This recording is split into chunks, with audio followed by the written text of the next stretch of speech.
Video like जरूर कर लीजिए और ऐसे वीडियो लगातार फ्री में पाने के लिए चैनल को तुरंत सब्सक्राइब कर लीजिए और बेल आइकन को जरूर टैप कर लीजिए ताकि आगे भी सारे वीडियो आपको मिलते रहे। यूट्यूब में फॉलो करते हैं तो प्लीज ये वाला फ्री टेलीग्राम चैनल जरूर ज्वाइन कर लीजिएगा। सारे नोटिफिकेशन सारे अपडेट यहीं पे आते हैं, ध्यान रखिए। हेलो फ्रेंड्स, एग्ज़ाम प्रिपरेशन में एक बार फिर से आप सभी का स्वागत है। यूपीपीएससी 2024 प्रीलिम्स एग्ज़ाम के लिए जीएस का full length mock test and number ये 23 है। इससे पहले 22 टेस्ट हो चुके हैं जो कि आपके एग्जैक्ट एग्ज़ाम में प्रश्न पूछे जाते हैं, ठीक वैसे ही है। और इन सभी टेस्ट को आप बहुत अच्छे से प्रैक्टिस कर लीजिए बिकॉज इनसे प्रश्न आपके बनने की संभावना है एग्ज़ाम में। लेटेस्ट ट्रेंड और पैटर्न को फॉलो करते हुए जैसे एग्ज़ाम में प्रश्न पूछे जाते हैं वैसे ही प्रश्नों का संग्रह किया गया है। तो सबसे पहले इन टेस्ट को सॉल्व कीजिए। आपके जो भी स्कोर है कमेंट करके बताइए। कोई भी मिस्टेक हो रही है, कुछ भी लर्न नहीं हो रहा तो उसके लिए आप शॉर्ट नोट्स प्रिपेयर करके फिर से उसको रिवाइज कर सकते हैं। अगर आप पेड कोर्स में इंटरेस्टेड हैं तो इन दिए गए नंबर्स पे कॉल या मैसेज करके जानकारी ले सकते हैं। अदरवाइज गूगल प्ले स्टोर से आपको स्टडी फॉर सिविल सर्विसेज का ऐप डाउनलोड करना है और उससे आप अपने जो भी कोर्स परचेज करना चाहते हैं कर सकते हैं। ज्ञान से कूपन कोड है, अप्लाई करना मत भूलिएगा, तुरंत आपको डिस्काउंट भी मिल जाएगा। चलिए आज की क्लास स्टार्ट करते हैं। आज का फर्स्ट क्वेश्चन है, निम्नलिखित कथनों पर विचार करें। पहला, लाल बहादुर शास्त्री स्मारक संग्रहालय लखनऊ में है। सेकंड, अंतर्राष्ट्रीय राम कथा संग्रहालय और आर्ट गैलरी अयोध्या में है। थर्ड, डॉक्टर भीमराव जी अम्बेडकर संग्रहालय और पुस्तकालय रामपुर में है। और फोर्थ है, कालका बिंदादिन महाराज की ड्योढ़ी और कथक संग्रहालय वाराणसी में है। अब इनमें से कौन से पेयर करेक्ट है ये बताना है। राइट आंसर हो जाएगा ऑप्शन बी, सेकंड और थर्ड करेक्ट है। जबकि लाल बहादुर शास्त्री स्मृति संग्रहालय ये वाराणसी में है, ना कि लखनऊ में। और कालका बिंदादिन महाराज की ड्योढ़ी और कथक संग्रहालय ये कहाँ हो जाएगा, ये है लखनऊ में। सेकंड क्वेश्चन देखिए, निम्नलिखित कथनों पर विचार करें। पहला है, औंधी ताल झील संत कबीर नगर में। सेकंड है, अलवारा झील बरेली में। थर्ड है, सौज झील बलिया में। फोर्थ है, नौह झील मथुरा में। इसका राइट आंसर होगा ऑप्शन बी, केवल फोर्थ करेक्ट है, बाकी सारे इनकरेक्ट है। औंधी ताल झील कहाँ है?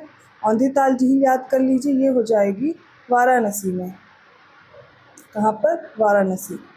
इसके अलावा संत कबीर नगर में बखीरा झील है। ये जो अलवारा झील है ये कहाँ हो जाएगी, ये कौशाम्बी में, ना कि बरेली में। तो बरेली में कौन सी झील है, वो है लीलौर झील। सौज झील कहाँ है, ये है मैनपुरी, ना कि बलिया में। बलिया में कौन सी है, सुरहा ताल झील है, ठीक है। नौह झील मथुरा में। थर्ड क्वेश्चन देखिए, सही मिलान करें सूची 1 का सूची 2 से। एक तरफ बांध है और उनके क्षेत्र हैं, उनका जिला दिया गया है। जैसे कि सबसे पहला माता टीला बांध, ये कहाँ पर है, ये है बेतवा नदी पर, झांसी में, ठीक है। अरौरा बांध ये गराई नदी पर है, मिर्ज़ापुर में। सुकमा डुकमा बांध बेतवा नदी पर है, ललितपुर में। और गोविंद वल्लभ पंत ये बेतवा नदी पर है, झांसी में, ठीक है। इसका राइट आंसर हो जाएगा ए का 2, ठीक है। ए का 2 कर लें या ए का 4 कर लेते हैं, ठीक है। और इसके बाद हो जाएगा बी का 1, सी का 3 और डी का 2। तो बस इतना डिफरेंस है क्योंकि इसमें ऑप्शन में सी दिया गया है, आप सी करेक्ट कर लीजिए। ए का 2 भी हो सकता है, झांसी 2 जगह है, ठीक है। राइट आंसर हो जाएगा ऑप्शन सी। फोर्थ क्वेश्चन देखिए, पहला है चंद्र प्रभा वन्यजीव विहार चंदौली में। सेकंड है किशनपुर वन्यजीव विहार लखीमपुर खीरी। थर्ड है कतरनिया घाट वन्यजीव विहार चित्रकूट। और फोर्थ है रानीपुर वन्यजीव विहार बहराइच में। इसमें से जो करेक्ट है वो फर्स्ट और सेकंड है, इसलिए ऑप्शन ए करेक्ट होगा। कतरनिया घाट वन्यजीव विहार है बहराइच में और रानीपुर वन्यजीव विहार है चित्रकूट में। अगला प्रश्न देखिए, सही विकल्प चुनना है। पहला, जैनी धर्म के लोगों का काशी हस्तिनापुर मेरठ है। सेकंड है, धान का कटोरा चंदौली है। थर्ड है, power capital of India Noida है। और फोर्थ है, सिराजे हिंद जौनपुर को कहते हैं। इसमें थर्ड इनकरेक्ट है, बाकी सारे सही हैं, इसलिए ऑप्शन डी करेक्ट होगा। Power capital of India Sonbhadra को बोलते हैं, ना कि नोएडा को बोलते हैं। बाकी सारे करेक्ट दिए गए हैं। सिक्स्थ क्वेश्चन में देखिए, पहला कथन है, भारतीय केंद्र शासित प्रदेश का सबसे दक्षिणी बिंदु, इसे इंदिरा पॉइंट कहते हैं, 2004 में सुनामी की लहरों में डूब गया था। सेकंड पॉइंट है, उत्तर से दक्षिण की जो भारत की अधिकतम लंबाई 3214, पूर्व से पश्चिम के बीच कितनी है, 2933। थर्ड, भारत की जो मानक मेरिडियन लाइन है, स्टैंडर्ड मेरिडियन ऑफ इंडिया है, वो 5 राज्यों से गुजरती है, जो कि मणिपुर, छत्तीसगढ़, उत्तर प्रदेश, आंध्र प्रदेश और मध्य प्रदेश है। इनमें से कौन से कथन सही हैं देखते चलिए। तो इसमें पहला करेक्ट है और दूसरा करेक्ट है, तीसरा गलत हो जाएगा क्योंकि ये जो 5 राज्य दिए गए हैं जिनसे होकर गुजरती है मानक मेरिडियन, ये गलत है। इसमें मणिपुर नहीं है, ठीक है। उड़ीसा है, छत्तीसगढ़ है, उत्तर प्रदेश है, आंध्र प्रदेश है और मध्य प्रदेश है, ठीक है। मणिपुर नहीं है। तो इस तरीके से जो राइट आंसर हो जाएगा वो हो जाएगा ऑप्शन डी। 7 क्वेश्चन देखिए, अरुणाचल प्रदेश, नागालैंड, मणिपुर और मिजोरम, ये जो 4 राज्यों का समूह है, किस देश की सीमा को स्पर्श करता है? बांग्लादेश, भूटान, म्यांमार और नेपाल। इसका राइट आंसर हो जाएगा ऑप्शन सी, नागालैंड, मणिपुर, मिजोरम और अरुणाचल प्रदेश, ये म्यांमार की सीमा से लगे हुए हैं। अब आप लोग कमेंट करके बताएंगे बांग्लादेश, भूटान और नेपाल से कौन कौन से देश हैं और कौन कौन से राज्य हैं जो सीमा बनाते हैं, ठीक है। अगला प्रश्न देखिए, 8th क्वेश्चन है, निम्नलिखित कथनों पर विचार करें। पहला, हिमालय की सबसे बाहरी श्रृंखला को शिवालिक कहते हैं। सेकंड है, ब्रह्मपुत्र नदी हिमालय की सबसे पूर्वी सीमा बनाती है। थर्ड है, हिमाद्री के दक्षिण में स्थित पर्वतमाला असम राज्य में सबसे अधिक है और इसे हिमाचल या निम्न हिमालय के नाम से जानी जाती है। फोर्थ है, सतलज और काली नदियों के बीच स्थित हिमालय के भाग को कुमायूं हिमालय के नाम से जाना जाता है। इसका करेक्ट आंसर हो जाएगा ऑप्शन डी। ऑप्शन डी क्यों? क्योंकि सारे स्टेटमेंट करेक्ट हैं। 9th क्वेश्चन देखिए, पहला कथन है, महाद्वीपीय विस्थापन के अनुसार भारतीय स्थल पिंड गोंडवाना लैंड का भाग है। सेकंड है, केरल का कुट्टानाड भारत का न्यूनतम ऊंचाई वाला क्षेत्र है। थर्ड है, काली तथा तिस्ता नदियों के बीच स्थित हिमालय के भाग को असम हिमालय के नाम से जानते हैं। इसका राइट आंसर हो जाएगा ऑप्शन डी, मतलब फर्स्ट और सेकंड स्टेटमेंट करेक्ट है, थर्ड इनकरेक्ट है, क्योंकि काली और तिस्ता के बीच जो हिमालय स्थित है उसको बोलते हैं नेपाल हिमालय, ना कि असम हिमालय, ठीक है। तिस्ता और दिहांग के बीच जो हो जाएगा वो हो जाएगा असम हिमालय, मतलब तिस्ता और ब्रह्मपुत्र के बीच। 10th क्वेश्चन देखिए, निम्नलिखित कथनों पर विचार करें। पहला कथन है, विश्व की सबसे अधिक तीव्र ढाल वाली चोटी राकापोशी, ये ट्रांस हिमालय पर है। सेकंड है, जवादी पहाड़ियाँ तमिलनाडु राज्य के उत्तरी आरकोट जिले में स्थित हैं। थर्ड है, नीलगिरी पर्वत श्रृंखला तमिलनाडु, केरल और आंध्र प्रदेश राज्यों में फैली है। फोर्थ है, गडजात पहाड़ियाँ उड़ीसा राज्य में स्थित हैं, जहाँ टोडा जनजाति निवास करती है। इसका राइट आंसर होगा ऑप्शन ए। थर्ड और फोर्थ स्टेटमेंट इनकरेक्ट है, बाकी फर्स्ट और सेकंड करेक्ट दिया गया है। नीलगिरी की जो पर्वत श्रृंखला है वो तमिलनाडु, केरल और कर्नाटक राज्य में फैली है, ना कि आंध्र प्रदेश में। और जो गडजात पहाड़ियाँ हैं ये उड़ीसा राज्य में स्थित हैं, जहाँ पर गोंड जनजाति निवास करती, ना कि टोडा। 11th क्वेश्चन देख लेते। पहला स्टेटमेंट है, नीलगिरी पहाड़ियाँ भारतीय प्रायद्वीप के पूर्वी घाट और पश्चिमी घाट के मिलन बिंदु पर है। सेकंड है, नाईमुडी दक्षिण भारत की और पश्चिमी घाट दोनों की सर्वोच्च चोटी है। थर्ड है, प्रायद्वीपीय पठार भारत के विशाल क्षेत्र में एक मेज की आकृति वाला स्थल है जो पुरानी क्रिस्टलीय आग्नेय और रूपांतरित शैलों से बना है। फोर्थ है, अरावली अवशिष्ट एक प्रकार के अवशिष्ट गलित पर्वत का उदाहरण है। क्योंकि सारे स्टेटमेंट करेक्ट हैं इसलिए ऑप्शन यहाँ पर जो करेक्ट होगा वो हो जाएगा ऑप्शन डी। 12th क्वेश्चन देखिए, पहला कथन है, बोमपुका द्वीप जिसे पोहाट के नाम से जाना जाता है भारत के अंडमान और निकोबार द्वीप समूह में एक द्वीप है। सेकंड है, डंकन पास दक्षिणी में अंडमान और लघु अंडमान के बीच स्थित है। थर्ड है, बैरन द्वीप बंगाल की खाड़ी के अंडमान सागर में पोर्ट ब्लेयर से 135 किलोमीटर दूर उत्तर पूर्व में स्थित है।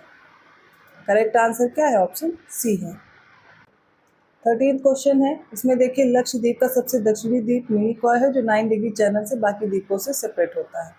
सेकंड है, लक्षद्वीप और मालदीव, ये 8 डिग्री चैनल से अलग होते हैं। थर्ड है, सालसेट द्वीप भारत के पश्चिमी तटीय महाराष्ट्र राज्य में स्थित है, मुंबई और ठाणे शहर इसी द्वीप पर स्थित है। राइट आंसर है ऑप्शन सी, तीनों करेक्ट है। अब इस प्रश्न में बताना है गलत विकल्प कौन सा। पहला, खरवार जनजाति उत्तर प्रदेश के देवरिया, बलिया, गाजीपुर, वाराणसी और सोनभद्र जिलों में निवास करती है। बी, गद्दी जनजाति पश्चिमी हिमालय की धौलाधार श्रेणी से संबंधित है। सी है, जौनसारी जनजाति उत्तराखंड में स्थायी रूप से रहने वाली एक कृषक जनजाति है। और डी है, इनमें से कोई नहीं।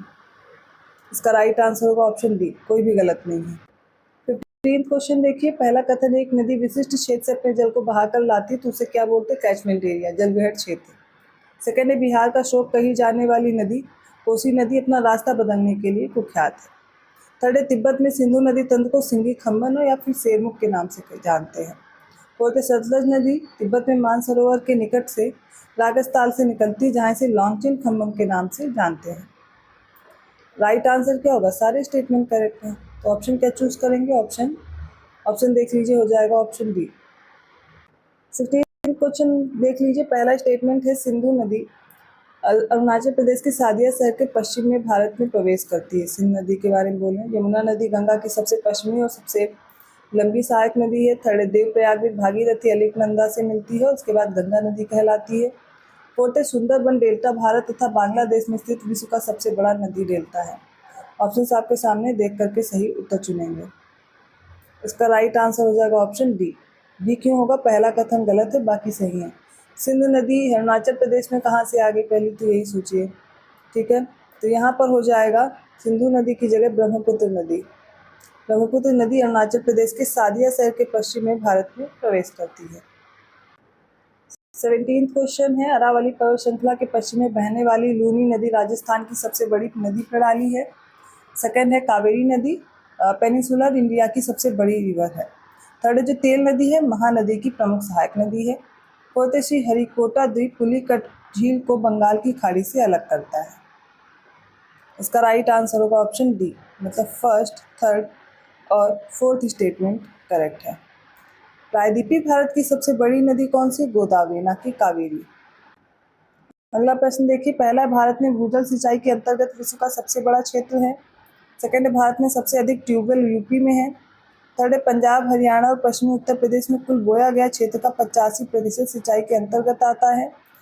फोर्थ है 26 दिसंबर 2004 को सुनामी के जवाब में भारत सरकार ने पृथ्वी विज्ञान मंत्रालय के तहत भारतीय राष्ट्रीय महासागर सूचना सेवा केंद्र हैदराबाद में भारतीय सुनामी प्रारंभिक चेतावनी केंद्र की स्थापना की थी।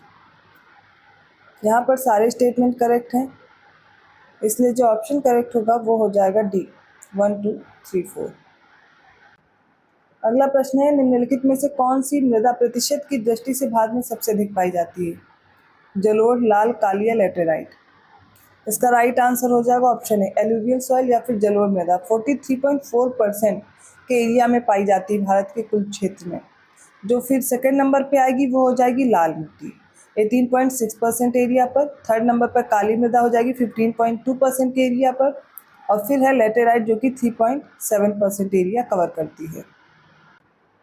अगला प्रश्न देखिए, पहला कथन है उष्णकटिबंधीय सदाबहार और अर्ध सदाबहार वन पश्चिमी घाट के पश्चिमी ढलानों, उत्तर पूर्वी क्षेत्र की पहाड़ियों और अंडमान और निकोबार द्वीप समूह में पाए जाते हैं। सेकंड है उष्णकटिबंधीय पर्णपाती वन उत्तर पूर्वी राज्यों और हिमालय की तलछटी, पश्चिमी घाट और उड़ीसा के पूर्वी ढलानों में पाए जाते हैं। थर्ड है उष्णकटिबंधीय कांटेदार वन, ट्रॉपिकल थॉर्नी फॉरेस्ट की बात हो रही है, दक्षिण पश्चिमी पंजाब, हरियाणा, राजस्थान, गुजरात, एमपी और यूपी के अर्धशुष्क क्षेत्रों में पाए जाते हैं। तो ट्रॉपिकल एवरग्रीन और semi evergreen, tropical deciduous forest और ट्रॉपिकल थॉर्नी फॉरेस्ट के संबंध में जो ये कथन दिए गए हैं ये सारे के सारे सही हैं, इसलिए ऑप्शन सी करेक्ट है। 21st क्वेश्चन देखिए, पहला है देश में क्षारीय मृदा का सर्वाधिक क्षेत्रफल यूपी में है। सेकंड है कृषि के लिए महत्वपूर्ण सूक्ष्म जीवों के लिए राष्ट्रीय ब्यूरो मऊ यूपी में है। थर्ड है भोजपत्र वृक्ष हिमालय क्षेत्र में पाया जाने वाला एक ट्री है। और फोर्थ है जो खेजूरी ट्री है रेगिस्तान का राजा कहलाता है। इसका राइट आंसर है ऑप्शन डी, सारे स्टेटमेंट करेक्ट हैं। 22nd क्वेश्चन है, इनकरेक्ट ऑप्शन चूज करना है। पहला है नागार्जुन सागर परियोजना आंध्र प्रदेश और तेलंगाना की सीमा पर है, कृष्णा नदी पर। सेकंड है इडुक्की बांध परियोजना केरल और पेरियार नदी पर, केरल में पेरियार नदी पर। सी है टेहरी बांध परियोजना जो कि उत्तराखंड में है, भागीरथी और भिलांगना नदियों के संगम पर। थर्ड है बगलीहार, फोर्थ है बगलीहार जल विद्युत परियोजना हिमाचल प्रदेश में चिनाब नदी पर। इसका राइट आंसर हो जाएगा ऑप्शन डी, ये गलत है। बगलीहार किस पे है? जम्मू कश्मीर में है, चिनाब नदी पर, ना कि हिमाचल प्रदेश में। 23rd क्वेश्चन देखिए, पहला स्टेटमेंट है कुद्रेमुख कर्नाटक की प्रसिद्ध लौह अयस्क खान है। सेकंड है भारत में तांबा, धारवाड़ और कुडप्पा की प्राचीन लवेदार संरचनाओं में पाया जाता है। थर्ड है देश में जिंक का सर्वाधिक भंडार राजस्थान में। फोर्थ है कोलार सोने की खदानें कर्नाटक के रायचूर जिले में स्थित है। इसका right answer option B, first, second और थर्ड करेक्ट है, फोर्थ इनकरेक्ट है, क्योंकि कर्नाटक के रायचूर में कौन सी खान है? हट्टी की खानें हैं। ठीक है, कोलार कहाँ है? कोलार कर्नाटक में ही है, लेकिन ये खदानों के लिए फेमस नहीं है। तो याद क्या रखना रहेगा? हट्टी सोने की खदानें कर्नाटक के रायचूर जिले में स्थित है। कर्नाटक में स्थित जो कोलार शहर है ये अपने दूध उत्पादन के लिए प्रसिद्ध है। 24th क्वेश्चन देखिए, एक तरफ हॉट विंड्स दी हुई हैं, मतलब गर्म हवा है और उनकी अवस्थिति ये लोकल विंड्स हो जाती हैं। इसमें सांता आना है, डॉक्टर विंड है और सिमोन है और हबूब है, इनको मैच करेंगे। तो सांता आना आपको मिलेगी कैलिफोर्निया यूएसए, ठीक है। डॉक्टर विंड कहाँ चलती है? ये गिनी तट पर चलती है, इसी को हर्मटन भी बोलते हैं। थर्ड है सिमोन, सहारा और अरब मरुस्थल में, हबूब उत्तरी सूडान। करेक्ट आंसर हो जाएगा ऑप्शन डी। 25th क्वेश्चन देखिए, पहला स्टेटमेंट है मरमरा सागर तुर्की में स्थित एक अंतर्देशीय समुद्र है जो तुर्की के एशियाई तथा यूरोपीय क्षेत्रों को अलग करता है। सेकंड है कैस्पियन सागर विश्व का सबसे बड़ा अंतर्देशीय जल निकाय है। थर्ड है चाबहार बंदरगाह ओमान की खाड़ी पर दक्षिणी ईरान के सिस्तान और बलूचिस्तान प्रांत में स्थित है। फोर्थ है मूंगा त्रिकोण दिवस प्रत्येक वर्ष 9 जून को मनाया जाता है। सारे स्टेटमेंट करेक्ट हैं, इसलिए ऑप्शन डी राइट होगा।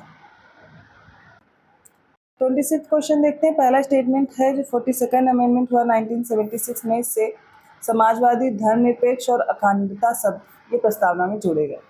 फिर सेकंड है 44th अमेंडमेंट 1978 का संपत्ति के अधिकार को मौलिक अधिकार की सूची से हटाया गया। थर्ड है 101st अमेंडमेंट एक्ट, ठीक है, इसके जरिए से 2016 में वस्तु और सेवा कर अर्थात जो जीएसटी है उसका परिचय कराया गया। इसका राइट आंसर हो जाएगा ऑप्शन सी, तीनों करेक्ट है। 27 क्वेश्चन है, पहला 10वीं अनुसूची के 52वें संवैधानिक संशोधन अधिनियम, ये 1985 में जोड़ा गया दल बदल विरोधी कानून के रूप में। सेकंड है जो 11वीं अनुसूची पंचायत की शक्तियों पर अधिकार और जिम्मेदारियों से संबंधित है और इसको 29 विषय दिए गए हैं। थर्ड है 12वीं अनुसूची में नगर पालिकाओं से संबंधित प्रावधान है और 18 विषय इसमें शामिल है। राइट आंसर होगा ऑप्शन सी, तीनों करेक्ट है। 28वां प्रश्न है, सही विकल्प चुनें। ऑप्शन ए 360, आर्टिकल 360 में वित्तीय आपातकाल के संबंध में प्रावधान है। सेकंड आर्टिकल 338, इसमें राष्ट्रीय अनुसूचित जनजाति आयोग है। आर्टिकल 331 राज्यसभा में एंग्लो इंडियन समुदाय का प्रतिनिधित्व है। आर्टिकल 312 संघ और राज्यों के लिए लोक सेवा आयोग का गठन दिया गया।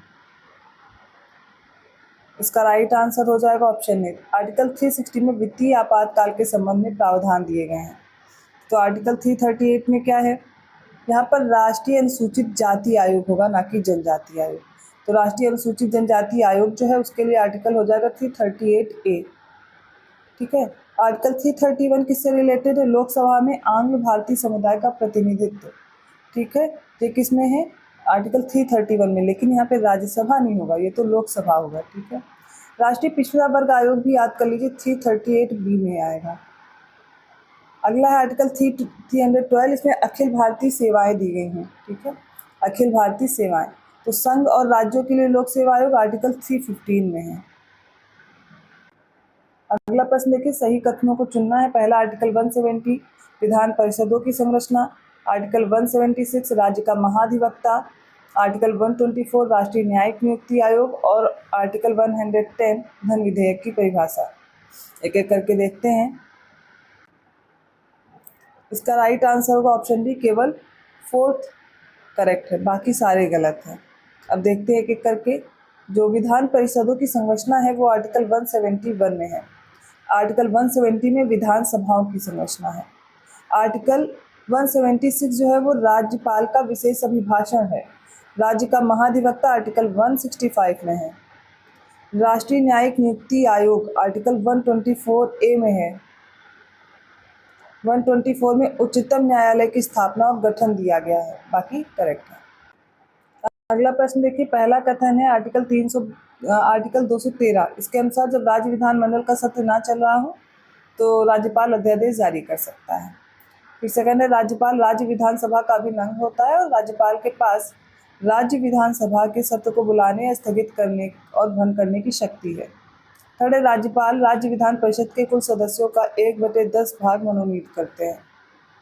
इसमें से जो करेक्ट आंसर है वो ऑप्शन ए है। फर्स्ट और सेकंड करेक्ट है, थर्ड इनकरेक्ट है, क्योंकि मनोनीत करते हैं 1/6 सदस्यों को, ठीक है, 1/6 मेंबर्स को, ना कि 1/10।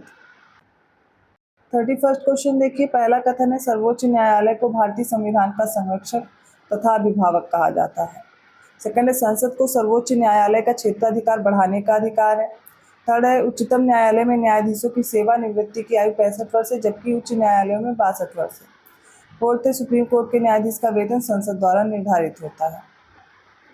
इसका राइट आंसर है ऑप्शन डी, चारों स्टेटमेंट करेक्ट हैं। 32nd क्वेश्चन देखते हैं। पहला स्टेटमेंट है सर्वोच्च न्यायालय के मुख्य न्यायाधीश की जो नियुक्ति है वो राष्ट्रपति अन्य न्यायाधीशों और हाई कोर्ट के न्यायाधीशों की सलाह पर करते हैं। सेकेंड है सुप्रीम कोर्ट के न्यायाधीश राष्ट्रपति को अपना त्यागपत्र सौंपकर अपना इस्तीफा दे सकते हैं। थर्ड है संसद सर्वोच्च न्यायालयों में न्यायाधीशों की संख्या में वृद्धि कर सकती है।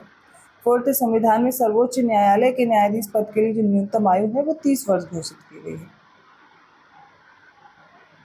इसमें देखिए फर्स्ट, सेकंड और थर्ड स्टेटमेंट करेक्ट है। चौथा गलत है क्योंकि संविधान में सुप्रीम कोर्ट के न्यायाधीश पद के लिए न्यूनतम आयु का कोई उल्लेख ही नहीं किया गया है, इसलिए राइट आंसर हो जाएगा option D 1, 2 and 3। 33rd question देख लेते हैं। पहला स्टेटमेंट है स्वास्थ्य और परिवार कल्याण समिति लोकसभा के अधीन न होकर राज्यसभा के अधीन है। सेकेंड है सुप्रीम कोर्ट को देश की किसी भी अदालत में लंबित मामले को अन्यत्र भेजने का अधिकार है।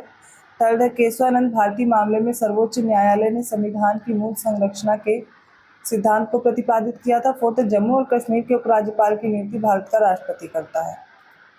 इसमें सारे स्टेटमेंट करेक्ट हैं, इसलिए ऑप्शन डी राइट है। 34th क्वेश्चन देखिए। पहला स्टेटमेंट है संविधान का आर्टिकल है 164(1), इसके अनुसार मुख्यमंत्री की जो नियुक्ति है वो राज्यपाल द्वारा की जाएगी और मंत्रियों की नियुक्ति राज्यपाल द्वारा मुख्यमंत्री की सलाह पर की जाएगी। फिर आर्टिकल 201, इसके तहत राष्ट्रपति ऐसे आरक्षित विधेयक पर विचार करता है जो और अपनी सहमति देता है या रोक लेता है, ठीक है। और थर्ड है सरोजनी नायडू की याद में हर साल 13 फरवरी को राष्ट्रीय महिला दिवस मनाया जाता है।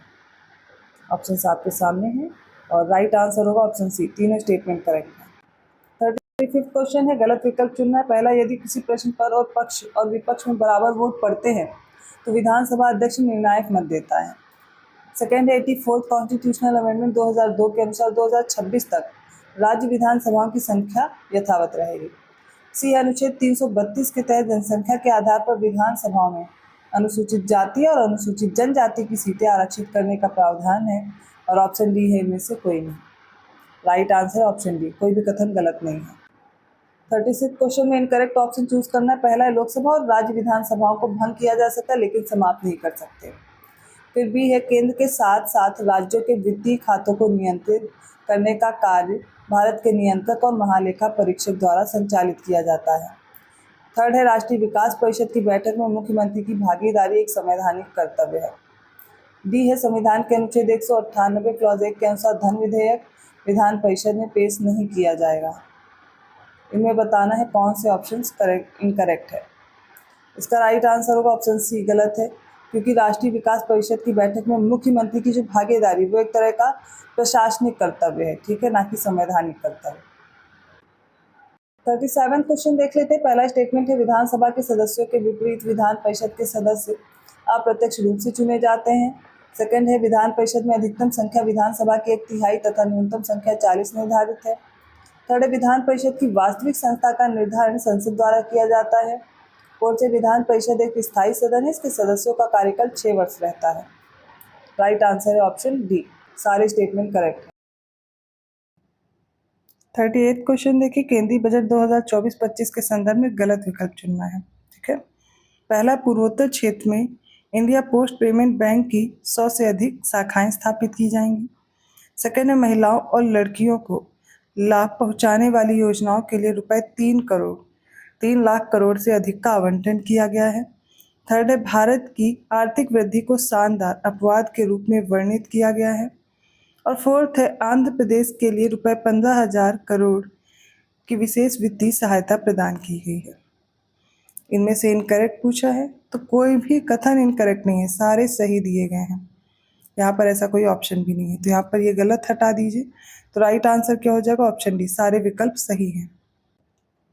39th क्वेश्चन देखिए। पहला है शारदा मणि मुखोपाध्याय जिन्हें शारदा देवी के नाम से जाना जाता है, इनका विवाह 1859 ईस्वी में रामकृष्ण परमहंस से हुआ था। सेकेंड है 1877 ईस्वी में आर्य समाज का मुख्यालय लाहौर में स्थापित किया गया जिसके बाद आर्य समाज को और अधिक प्रचार मिला था। थर्ड है बम्बई के एक पत्रकार बाल शास्त्री जंभेकर ने 1832 में साप्ताहिक पत्र दर्पण का प्रकाशन शुरू किया। इसका राइट आंसर ऑप्शन डी, तीनों स्टेटमेंट करेक्ट है। 40वां प्रश्न है। पहला है आर्टिकल 226, इसके तहत जो हाई कोर्ट है इसको मौलिक अधिकारों के लिए रिट जारी करने की शक्ति प्राप्त है।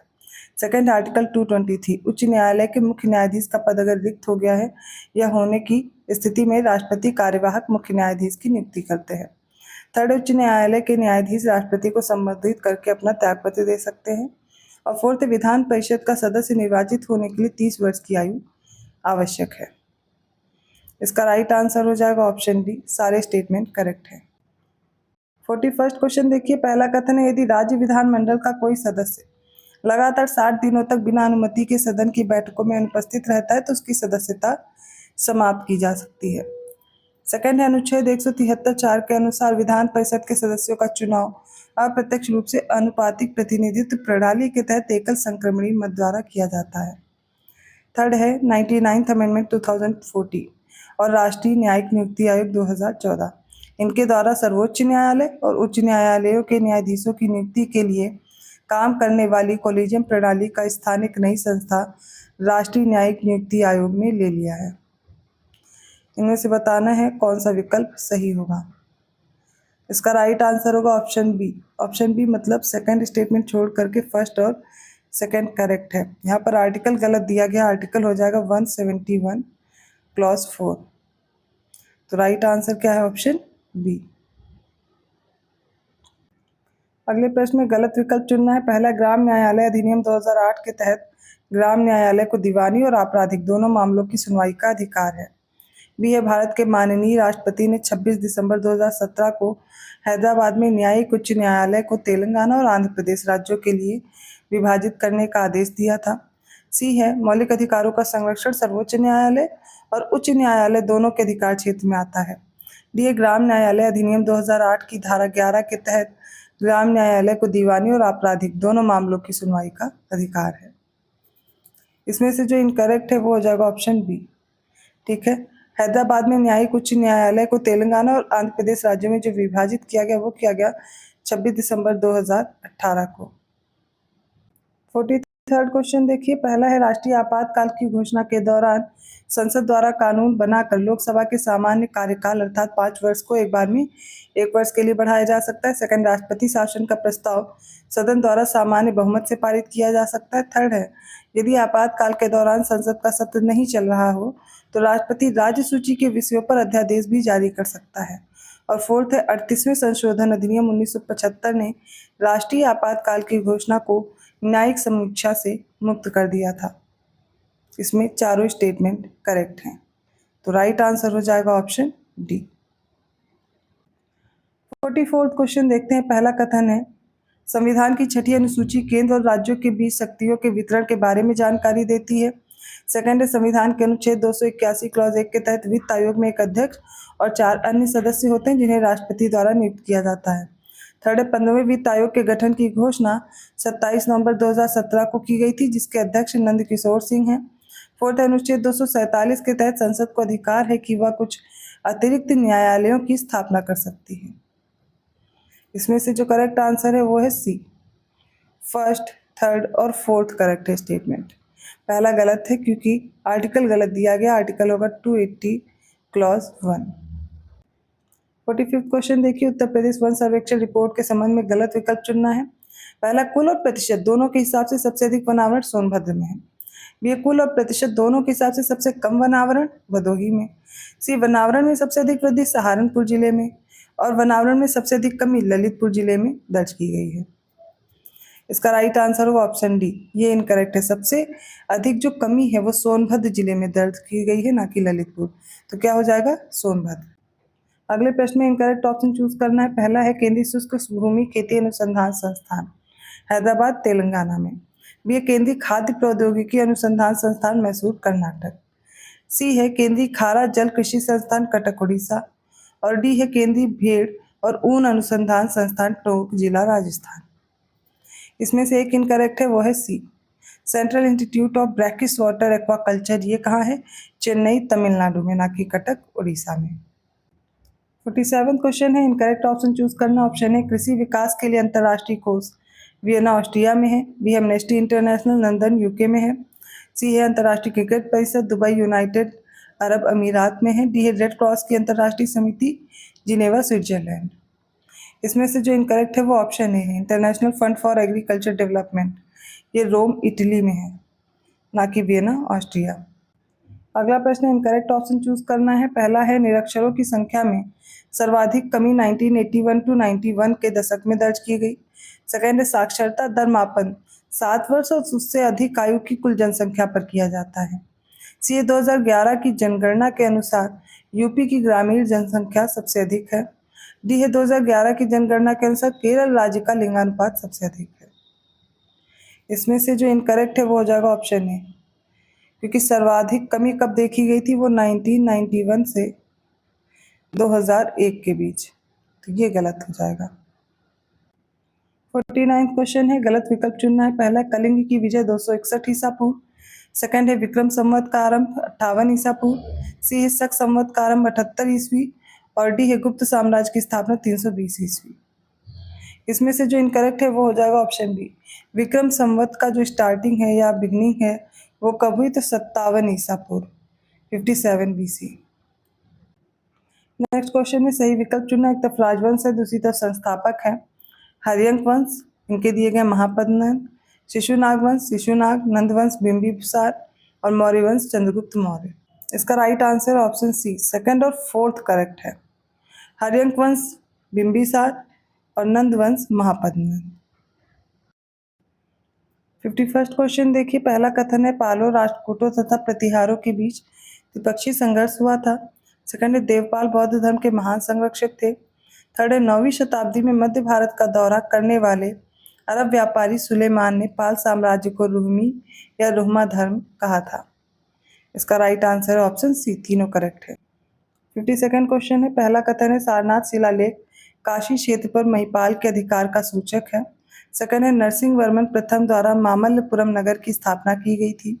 थर्ड है विशुद्धि मग्ग बुद्ध घोष द्वारा रचित पाली भाषा में रचित ग्रंथ है। बुद्ध घोष द्वारा रचित है विशुद्धि मग्ग। राइट आंसर है ऑप्शन सी, तीनों करेक्ट है। 53rd क्वेश्चन देखिए, पहला कथन अशोक के धार्मिक शिलालेखों में से केवल 2 अर्थात सहबाजगढ़ी और मनसेहरा ये खरोष्ठी लिपि में है। सेकंड है मौर्य वंश के शासकों के सीरिया और मिस्र से राजनीतिक संबंध थे।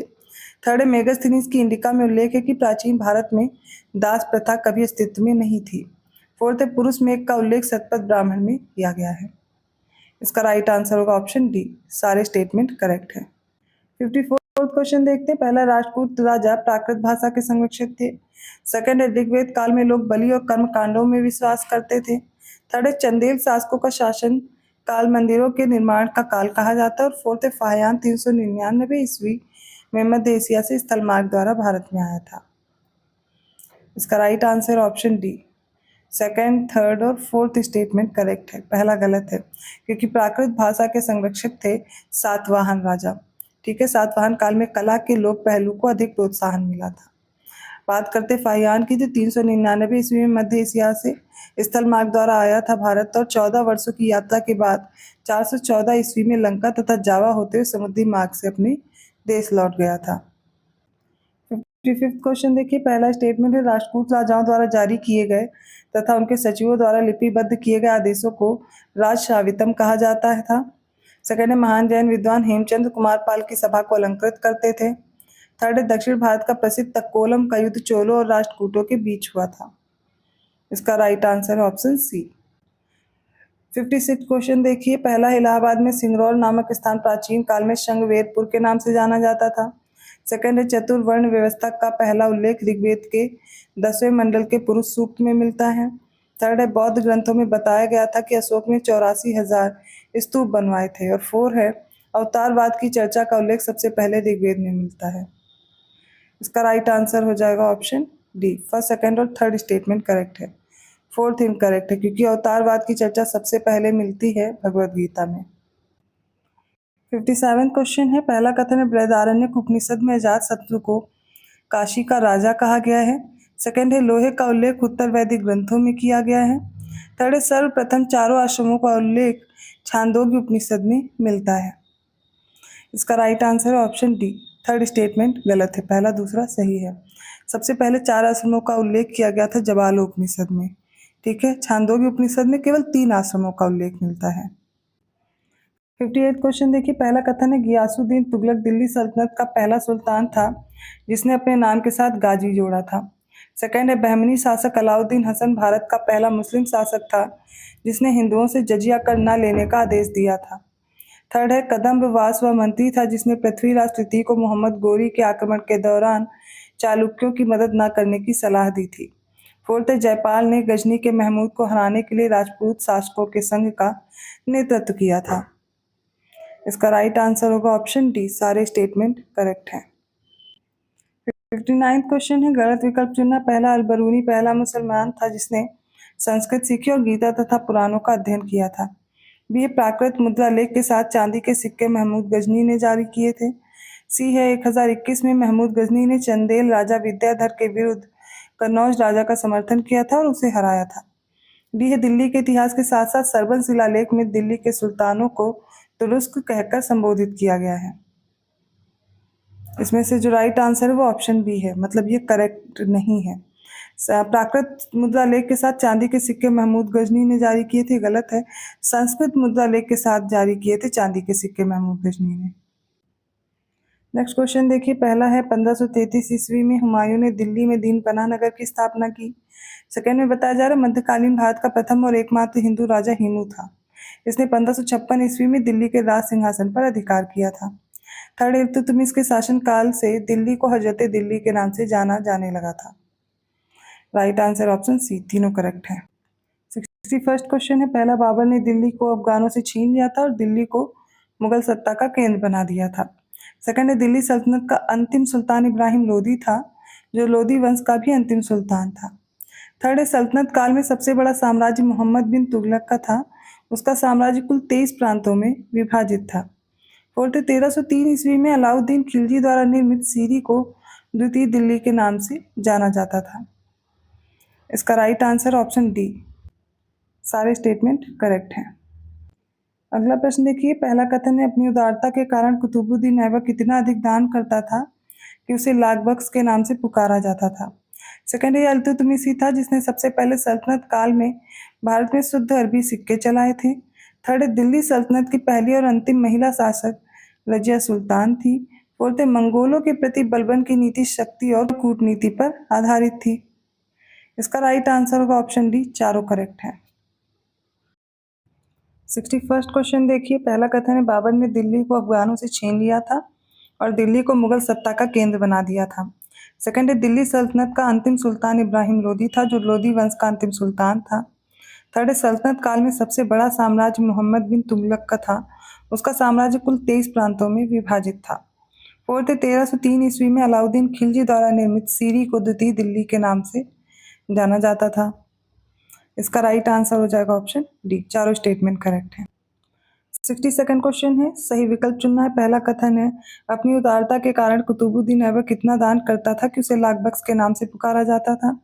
सेकंड है इल्तुतमिश ही था जिसने सबसे पहले सल्तनत काल में भारत में शुद्ध अरबी सिक्के चलाए थे। थर्ड है दिल्ली सल्तनत की पहली और अंतिम महिला शासक रजिया सुल्तान थी। और फोर्थ है मंगोलों के प्रति बलबन की नीति शक्ति और कूटनीति पर आधारित थी। इसका राइट आंसर ऑप्शन डी, चारों करेक्ट है। 63rd क्वेश्चन है पहला कथन है अलाउद्दीन खिलजी दिल्ली सल्तनत का पहला सुल्तान था जिसने अपनी वसैया घोषित की थी। सेकंड अलाउद्दीन खिलजी ने अपने दरबार में प्रति वर्ष फारसी उत्सव नवरोज प्रथा की शुरुआत की थी। थर्ड अलाउद्दीन खिलजी दिल्ली का पहला सुल्तान था जिसने धर्म पर राज्य का नियंत्रण स्थापित किया था। और फोर्थ अलाउद्दीन खिलजी ऐसा पहला सुल्तान था जिसने भूमि मापकर राजस्व वसूलना प्रारंभ किया था। इसका राइट आंसर होगा ऑप्शन डी, थर्ड और फोर्थ करेक्ट है। पहला और दूसरा कथन गलत है क्योंकि वसैया घोषित की थी अपनी बलबन ने दिल्ली में और बलबन ने ही नवरोज प्रथा भी शुरू की थी, तो अलाउद्दीन खिलजी गलत हो जाएगा। Right answer option D. 64th question है पहला कथन है लोधी राजवंश के काल में भूमि पुनर्हस्तांतरण बहुत प्रचलित प्रथा हो गई थी। सेकंड है मोहम्मद तुगलक के आदेश से राजस्व विभाग ने सल्तनत की आय और व्यय का विस्तृत लेखा जोखा तैयार करना शुरू कर दिया था ताकि पूरे राज्य में एक समान राजस्व प्रणाली स्थापित की जा सके। थर्ड अलाउद्दीन खिलजी ने छोटे छोटे इक्ताओं को खालसा में बदल दिया था और इक्ता के बदले नगद वेतन देने की प्रथा शुरू की थी। इसका राइट आंसर है ऑप्शन सी, तीनों करेक्ट हैं। 65th क्वेश्चन देखिए, पहला कथन है John Elliot drink water Bethune ने कलकत्ता में एक कन्या विद्यालय की स्थापना की जो बाद में 1849 में बेथ्यून कॉलेज बन गया था। सेकंड, ईश्वर चंद्र विद्यासागर वर्ष 1850 में कलकत्ता में संस्कृत कॉलेज के प्राचार्य बने थे। थर्ड, महादेव देसाई, नरहरि पारेख और डॉक्टर राजेंद्र प्रसाद 1917 के चंपारण आंदोलन से प्रत्यक्ष रूप से संबंधित थे। फोर्थ, 1921 में प्रकाशित पुस्तिका गांधी बनाम लेनिन के लेखक श्रीपद अमृत डांगे थे। इसका राइट आंसर है ऑप्शन डी, चारों स्टेटमेंट करेक्ट है। 66 क्वेश्चन देखिए, पहला है भीमराव जी अंबेडकर ने 1945 में People's Educational Society of India की स्थापना की थी।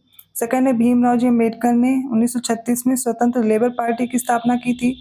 थर्ड है गणेश वासुदेव मावलंकर वर्ष 1946 में केंद्रीय विधानसभा के अध्यक्ष बने थे। इसका right answer option C. 67 question देखिए, पहला कथन है भारतीय स्वतंत्रता विधेयक 4 जुलाई 1947 को ब्रिटिश प्रधानमंत्री क्लीमेंट एटली द्वारा हाउस ऑफ कॉमन्स में पेश किया गया था। सेकंड है 15 जुलाई 1947 को हाउस ऑफ कॉमन्स द्वारा तथा इसके अगले दिन हाउस ऑफ लॉर्ड्स द्वारा भारतीय स्वतंत्रता विधेयक को पारित कर दिया गया था। थर्ड है भारतीय स्वतंत्रता विधेयक को राजकीय स्वीकृति 18 जुलाई 1947 को प्राप्त हुई थी। फोर्थ है भारतीय स्वतंत्रता विधेयक के अंतर्गत भारत और पाकिस्तान नामक दो डोमिनियनों की स्थापना के लिए 15 अगस्त 1947 की तिथि निश्चित की गई थी। इसका राइट आंसर हो जाएगा ऑप्शन डी, चारों स्टेटमेंट करेक्ट है। अगला प्रश्न देखिए, पहला कथन है कोलकाता में स्थित अलीपुर सेंट्रल जेल की स्थापना वर्ष 1910 में की गई थी। सेकंड है ऑपरेशन पोलो 13 सितंबर से 18 सितंबर 1948 के बीच हैदराबाद राज्य में सैन्य कार्रवाई के दौरान चलाया गया था। थर्ड है प्रथम अखिल भारतीय समाजवादी युवा कांग्रेस 27 दिसंबर 1928 को पंडित जवाहरलाल नेहरू की अध्यक्षता में कलकत्ता में आयोजित की गई थी। Right answer option C.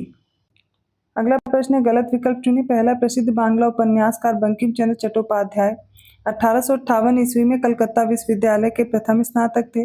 Second है 9 अगस्त 1942 को शुरू हुए भारत छोड़ो आंदोलन के समय महात्मा गांधी ने कहा था, आज़ादी हमारी पहुंच के भीतर है, हमें इसे कसकर पकड़ना चाहिए। सी है अगस्त 1923 में आयोजित बनारस हिंदू महासभा के अधिवेशन की अध्यक्षता पंडित मदन मोहन मालवीय ने की थी। डी है लॉर्ड वेवल ने भारत विभाजन के लिए मोहम्मद अली जिन्ना को उत्तरदायी ठहराया था। इसमें से जो इनकरेक्ट है वो हो जाएगा ऑप्शन डी। तो यहाँ पर माउंट बेटन होगा ना कि वेवल। तो माउंट बेटन ने भारत विभाजन के लिए मोहम्मद अली जिन्ना को उत्तरदायी ठहराया था। अगले प्रश्न में गलत विकल्प बताना। पहला, ब्रिटिश वस्तुओं के बहिष्कार को राष्ट्रीय नीति के रूप में 1905 में अपनाया गया था। बी है गांधी जी ने अपना पहला सत्याग्रह मजदूरों को कम वेतन दिया जाने के विरुद्ध आरंभ किया था। सी, दक्षिण अफ्रीका से लौटने के बाद गांधी जी ने अपनी पहली सार्वजनिक उपस्थिति और भारत में अपना पहला सार्वजनिक भाषण कलकत्ता में बेथ्यून कॉलेज के उद्घाटन पर दिया था। डी है चंपारण सत्याग्रह के दौरान गांधी जी के नाम के पहले महात्मा जोड़ा गया था। यरवदा जेल को गांधी जी ने मंदिर का नाम दिया था। इसका राइट आंसर होगा ऑप्शन सी, मतलब ये कथन गलत है क्योंकि जो इन्होंने पहला भाषण अपना दिया था सार्वजनिक भाषण वो वाराणसी में दिया था, ना कि कलकत्ता में। तो वाराणसी में BHU में दिया था, बनारस हिंदू विश्वविद्यालय के उद्घाटन पर। ठीक है, यहाँ पर ये गलत हो जाएगा। 71 क्वेश्चन है, पहला कथन देखिए, हरिश्चंद्र मुखर्जी हिंदू पैट्रियट समाचार पत्र के संपादक थे जिन्होंने नील आंदोलन का पुरजोर समर्थन किया था। सेकंड है इंडियन नेशनल कॉन्फ्रेंस सुरेंद्र नाथ बनर्जी द्वारा स्थापित एक संगठन है जिसका 1886 में भारतीय राष्ट्रीय कांग्रेस में विलय हो गया था।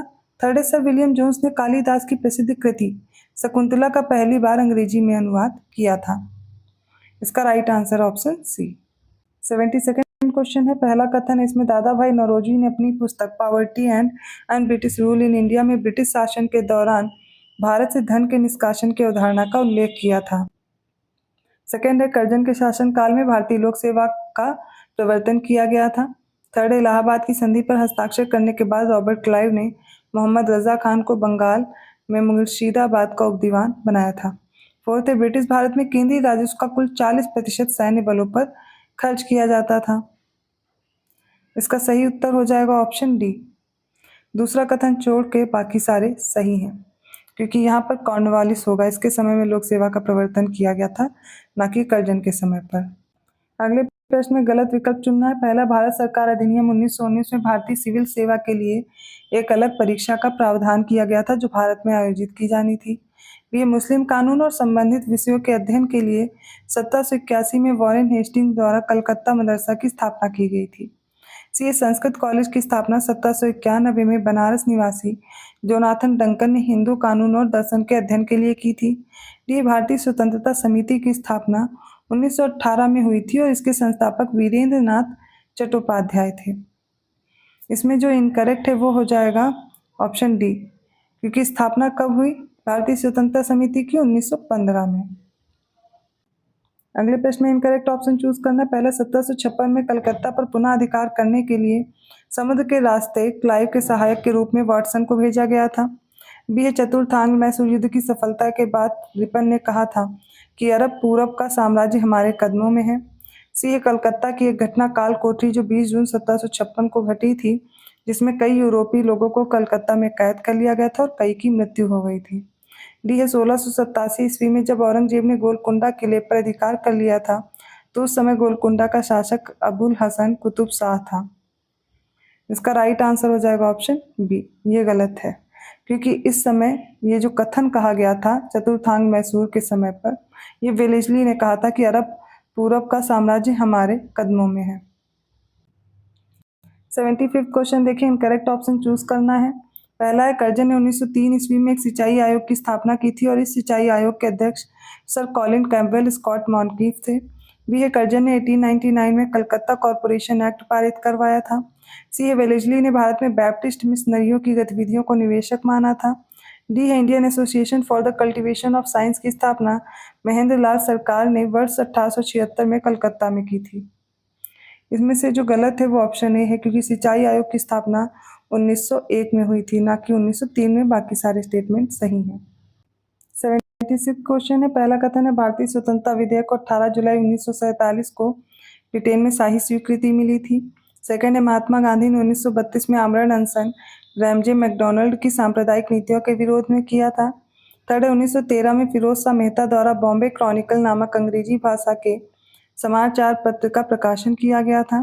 फोर है मोहनदास करमचंद गांधी ने तिलक की तुलना सागर से और गोखले की तुलना गंगा नदी से की है। इस प्रश्न का सही उत्तर हो जाएगा ऑप्शन डी, सारे स्टेटमेंट करेक्ट है। 77वां क्वेश्चन है। पहला कथन है 18 अगस्त 1945 को कथित तौर पर ताइपे में एक हवाई दुर्घटना में सुभाष चंद्र बोस की रहस्यमय तरीके से मृत्यु हो गई थी। सेकंड है 13 जून 1943 को राज बिहारी बोस के निमंत्रण पर सुभाष चंद्र बोस पूर्वी एशिया आए थे। थर्ड है 6 नवंबर 1944 को जापानी सेना द्वारा अंडमान और निकोबार द्वीप समूह को इंडियन नेशनल आर्मी को सौंप दिया गया था। फोर्थ है 6 जुलाई 1944 को सुभाष चंद्र बोस ने आज़ाद हिंद रेडियो पर महात्मा गांधी को राष्ट्रपिता कहकर संबोधित किया था। इसमें से कौन से ऑप्शन करेक्ट होंगे वो देख लीजिए। इसका right answer option D, second statement first और फोर्थ करेक्ट है, थर्ड इनकरेक्ट है। यहाँ पर डेट इनकरेक्ट है, सिर्फ वो हो जाएगी 6 नवंबर 1943। इस प्रश्न में इनकरेक्ट ऑप्शन चूज करना है। पहला है वर्ष 1921 में सुभाष चंद्र बोस को अखिल भारतीय युवा कांग्रेस के अध्यक्ष के साथ साथ बंगाल राज्य कांग्रेस का सचिव भी चुना गया था। सेकेंड है फॉरवर्ड ब्लॉक का पहला अखिल भारतीय सम्मेलन 18 से 22 जून 1940 तक नागपुर में आयोजित किया गया था। सी भारत छोड़ो आंदोलन के समय भारत के प्रधान सेनापति वेवल थे। डी है इनमें से कोई नहीं। इसका राइट आंसर होगा ऑप्शन डी, इनमें से कोई भी कथन गलत नहीं है। अगले प्रश्न में भी इनकरेक्ट पेयर चूज करना है। पहला प्रधानमंत्री मातृत्व वंदना योजना 1 जनवरी 2017। सेकंड प्रधानमंत्री रोजगार प्रोत्साहन योजना 9 अगस्त 2016। सी प्रधानमंत्री कौशल विकास योजना 15 जुलाई 2018। डी अटल पेंशन योजना 9 मई 2015। इसमें जो गलत दिया गया वो है सी प्रधानमंत्री कौशल विकास योजना, ये 15 जुलाई 2015 को शुरू हुई थी। नेक्स्ट क्वेश्चन है इनकरेक्ट ऑप्शन चूज करना। ऑप्शन ए है 1972 में भारत ने संरक्षण पर निर्भर प्रजातियों के आवासों की रक्षा के लिए वन्य जीव संरक्षण अधिनियम और 1973 में प्रोजेक्ट टाइगर लागू किया था। वे सिक्किम का मानस वन्य जीव अभ्यारण्य भारत में स्थापित होने वाला पहला अभ्यारण्य है। सी गहीर माथा कछुआ अभ्यारण्य को इसके पारिस्थितिक महत्व को देखते हुए और समुद्री कछुओं को बचाने के प्रयासों के तहत 1997 में ओडिशा सरकार द्वारा कछुआ अभ्यारण्य घोषित किया गया था। डी है नीलगिरी बायोस्फीयर रिजर्व भारत का पहला बायोस्फीयर रिजर्व था जिसे 1 सितंबर 1986 को अधिसूचित किया गया था। इसका राइट आंसर हो जाएगा ऑप्शन बी, मतलब ये गलत है। यहाँ पर ये जो मानस राष्ट्रीय उद्यान है ये याद होना चाहिए असम में है, ना कि सिक्किम में है। 81st क्वेश्चन पे आ चुके हैं हम लोग। फर्स्ट स्टेटमेंट है, महाराष्ट्र में वर्धा जिले के हिंगानी के पास स्थित बोर टाइगर रिजर्व भारत का सबसे छोटा टाइगर रिजर्व है। सेकंड है, राष्ट्रीय बाघ संरक्षण प्राधिकरण का गठन वन्य जीव संरक्षण अधिनियम 1972 की धारा 38L(1) के तहत किया गया है। और थर्ड, 1994 में स्थापित ग्लोबल टाइगर फोरम का मुख्यालय नई दिल्ली में स्थित है। इसका correct answer option C. 82nd question है, इनकरेक्ट ऑप्शन चूज करें राज्यवार बाघ जनगणना 2022 के संबंध में। ऑप्शन ए, भारत में 18 राज्यों में 75,796.83 वर्ग किलोमीटर क्षेत्र में फैले 54 टाइगर रिजर्व का नेटवर्क है। बी है, मध्य प्रदेश में मौजूद 6 बाघ अभ्यारण्यों में से सतपुड़ा बाघ अभ्यारण्य में बाघों की संख्या सबसे अधिक है। सी, भारत में वर्तमान में विश्व की लगभग 75% जंगली बाघ आबादी रहती है भारत में ही। डी, केंद्र सरकार ने भारत में हाथी संरक्षण की मौजूदा नीति की समीक्षा करने और भविष्य के हस्तक्षेप की तैयारी के लिए इतिहासकार महेश रंगराजन के नेतृत्व में 2010 में एक हाथी टास्क फोर्स का गठन किया था। इसमें से जो इनकरेक्ट ऑप्शन है वो हो जाएगा ऑप्शन बी। एमपी में मौजूद 6 बाघ अभ्यारण्यों में से जो बांधवगढ़ है, ये यहाँ पर बाघों की संख्या सबसे अधिक है, ना कि सतपुड़ा में। 83rd क्वेश्चन देखिए, पहला स्टेटमेंट है, जैव विविधता शब्द का प्रयोग पहली बार 1916 में एक अमेरिकी वनस्पति शास्त्री थे आर्थर हैरिस द्वारा किया गया था। सेकेंड, वर्ष 1984 में केंद्रीय प्रदूषण नियंत्रण बोर्ड ने 5 वर्षीय गंगा परियोजना कार्यक्रम बनाया था। थर्ड, असम के जोरहाट जिले में वनकर्मी जादव मोलाई पायेंग को फॉरेस्ट मैन ऑफ इंडिया के नाम से जाना जाता है। इसका राइट आंसर है ऑप्शन सी, तीनों करेक्ट है।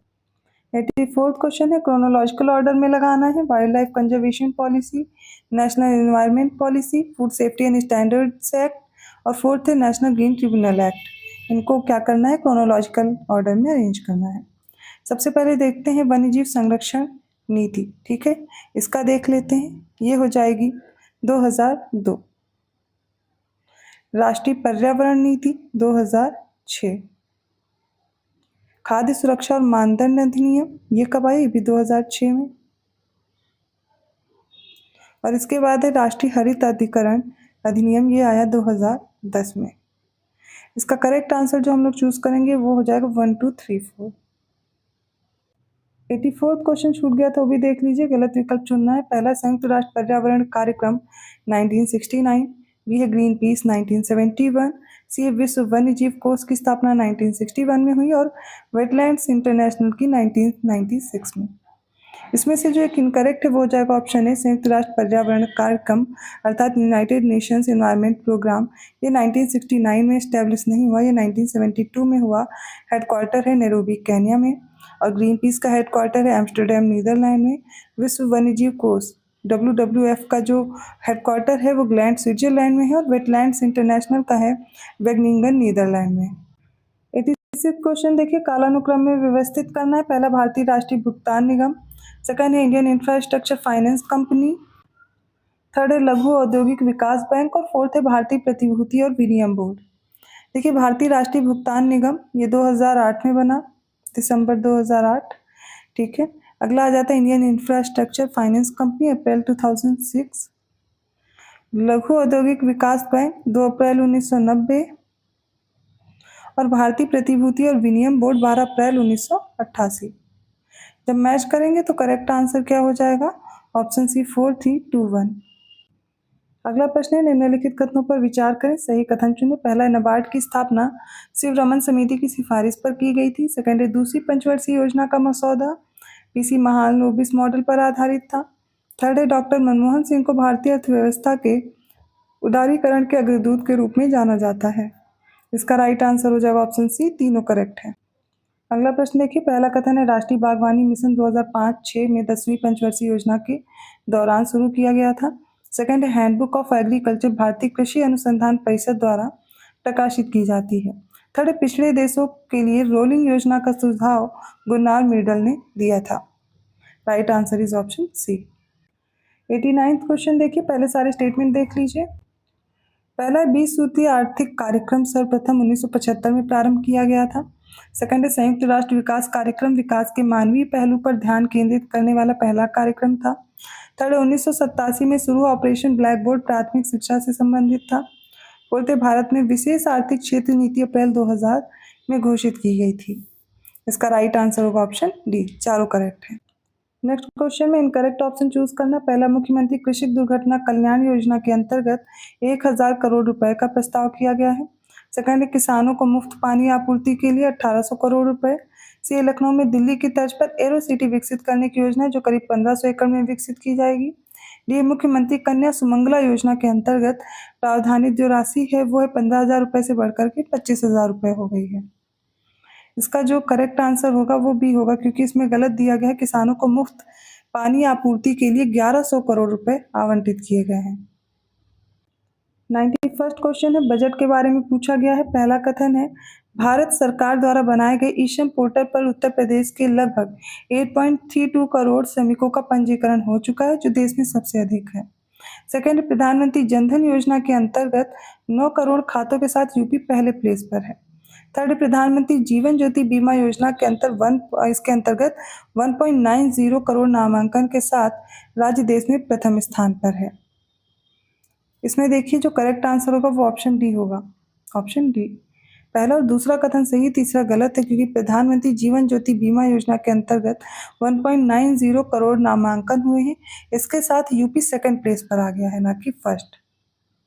अगले प्रश्न में भी बजट के संबंध में सही विकल्प चुनना। पहला, आयुष्मान भारत प्रधानमंत्री जन आरोग्य योजना के अंतर्गत 4 करोड़ 86 लाख से अधिक आयुष्मान कार्ड वितरित किए जा चुके हैं। सेकंड है महर्षि वाल्मीकि अंतर्राष्ट्रीय हवाई अड्डा के उद्घाटन के साथ राज्य में 4 अंतर्राष्ट्रीय हवाई अड्डे चालू हो गए हैं। थर्ड है भारत सरकार की ग्रीन एनर्जी कॉरिडोर 2 परियोजना, इसके अंतर्गत उत्तर प्रदेश के बुंदेलखंड क्षेत्र में सौर ऊर्जा उत्पादन हेतु 4000 मेगावाट क्षमता का सोलर पार्क विकसित करने की योजना बनाई गई है। इसका राइट आंसर हो जाएगा ऑप्शन सी, तीनों ही स्टेटमेंट करेक्ट हैं। 93rd क्वेश्चन देखिए, इनकरेक्ट ऑप्शन चूज करना है। पहला स्टेटमेंट है यूपी के मुख्यमंत्री योगी आदित्यनाथ ने 4 अप्रैल 2022 को श्रावस्ती जिले के जयचंदपुर कटघरा उच्च प्राथमिक विद्यालय से स्कूल चलो अभियान की शुरुआत की थी। बी है 22 अप्रैल 2023 को डॉक्टर वीरेंद्र कुमार ने बनारस हिंदू विश्वविद्यालय वाराणसी में डॉक्टर अंबेडकर उत्कृष्टता केंद्र योजना का शुभारंभ किया था। सी है 15 फरवरी 2021 को उत्तर प्रदेश के मुख्यमंत्री योगी आदित्यनाथ ने राज्य में प्रतियोगी परीक्षाओं की निःशुल्क तैयारी के लिए मुख्यमंत्री अभ्युदय योजना शुरू की थी। डी है 12 जून 2020 को अंतर्राष्ट्रीय बाल श्रम निषेध दिवस के अवसर पर यूपी के मुख्यमंत्री योगी आदित्यनाथ ने राज्य में बाल श्रमिकों को शिक्षित करने के लिए बाल श्रमिक विद्या योजना शुरू की थी। इसका राइट आंसर होगा ऑप्शन बी, इनकरेक्ट है। ठीक है, क्योंकि ये जो बीएचयू में डॉक्टर अंबेडकर उत्कृष्टता केंद्र योजना जो शुरू की गई है वो 22 अप्रैल 2022 को हुई। 94th क्वेश्चन है गलत विकल्प चुनना। पहला, 24 जून 2019 को यूपी के मुख्यमंत्री ने कन्या भ्रूण हत्या रोकने के लिए लखनऊ में मुखबिर योजना शुरू की थी। बी है 15 जुलाई 2016 को यूपी के मुख्यमंत्री अखिलेश यादव ने राज्य पोषण मिशन के तहत श्रावस्ती जिले में हौसला पोषण योजना का शुभारंभ किया था। थर्ड है 24 अप्रैल 2015 को उत्तर प्रदेश के मुख्यमंत्री अखिलेश यादव ने लखनऊ और नोएडा शहरों में 1 सिटी 1 टिकट योजना शुरू की थी। इसमें से जो इनकरेक्ट है वो हो जाएगा ऑप्शन ए, ये हो जाएगा 24 जून 2017 को मुखबिर योजना शुरू की गई थी। 95th क्वेश्चन है केंद्रीय बजट के संबंध में सही विकल्प चुनना है। पहला कथन है सिडबी एमएसएमई क्लस्टरों की सेवा के लिए 26 नई शाखाएं खोलेगा। सेकंड है पिछले उधारकर्ताओं के लिए ऋण मुद्रा ऋण सीमा 10 लाख रुपए से बढ़ाकर 20 लाख कर दी गई है। थर्ड है घरेलू संस्थानों में रुपए 10 लाख तक के उच्च शिक्षा ऋण के लिए वित्तीय सहायता प्रदान की गई है।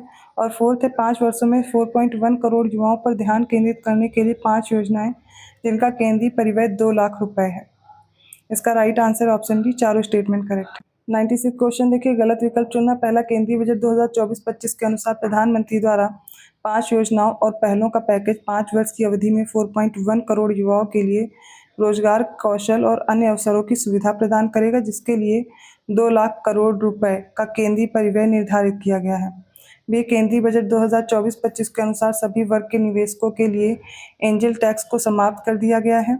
सी, ग्रामीण और शहरी क्षेत्रों में पीएम आवास योजना के तहत 3 करोड़ अतिरिक्त घरों का निर्माण किया जाएगा, जिसके लिए केंद्रीय बजट 2024-25 के अनुसार आवश्यक आवंटन किया गया है और ऑप्शन डी इनमें से कोई नहीं। राइट आंसर हो जाएगा ऑप्शन डी, इनमें से कोई भी गलत नहीं।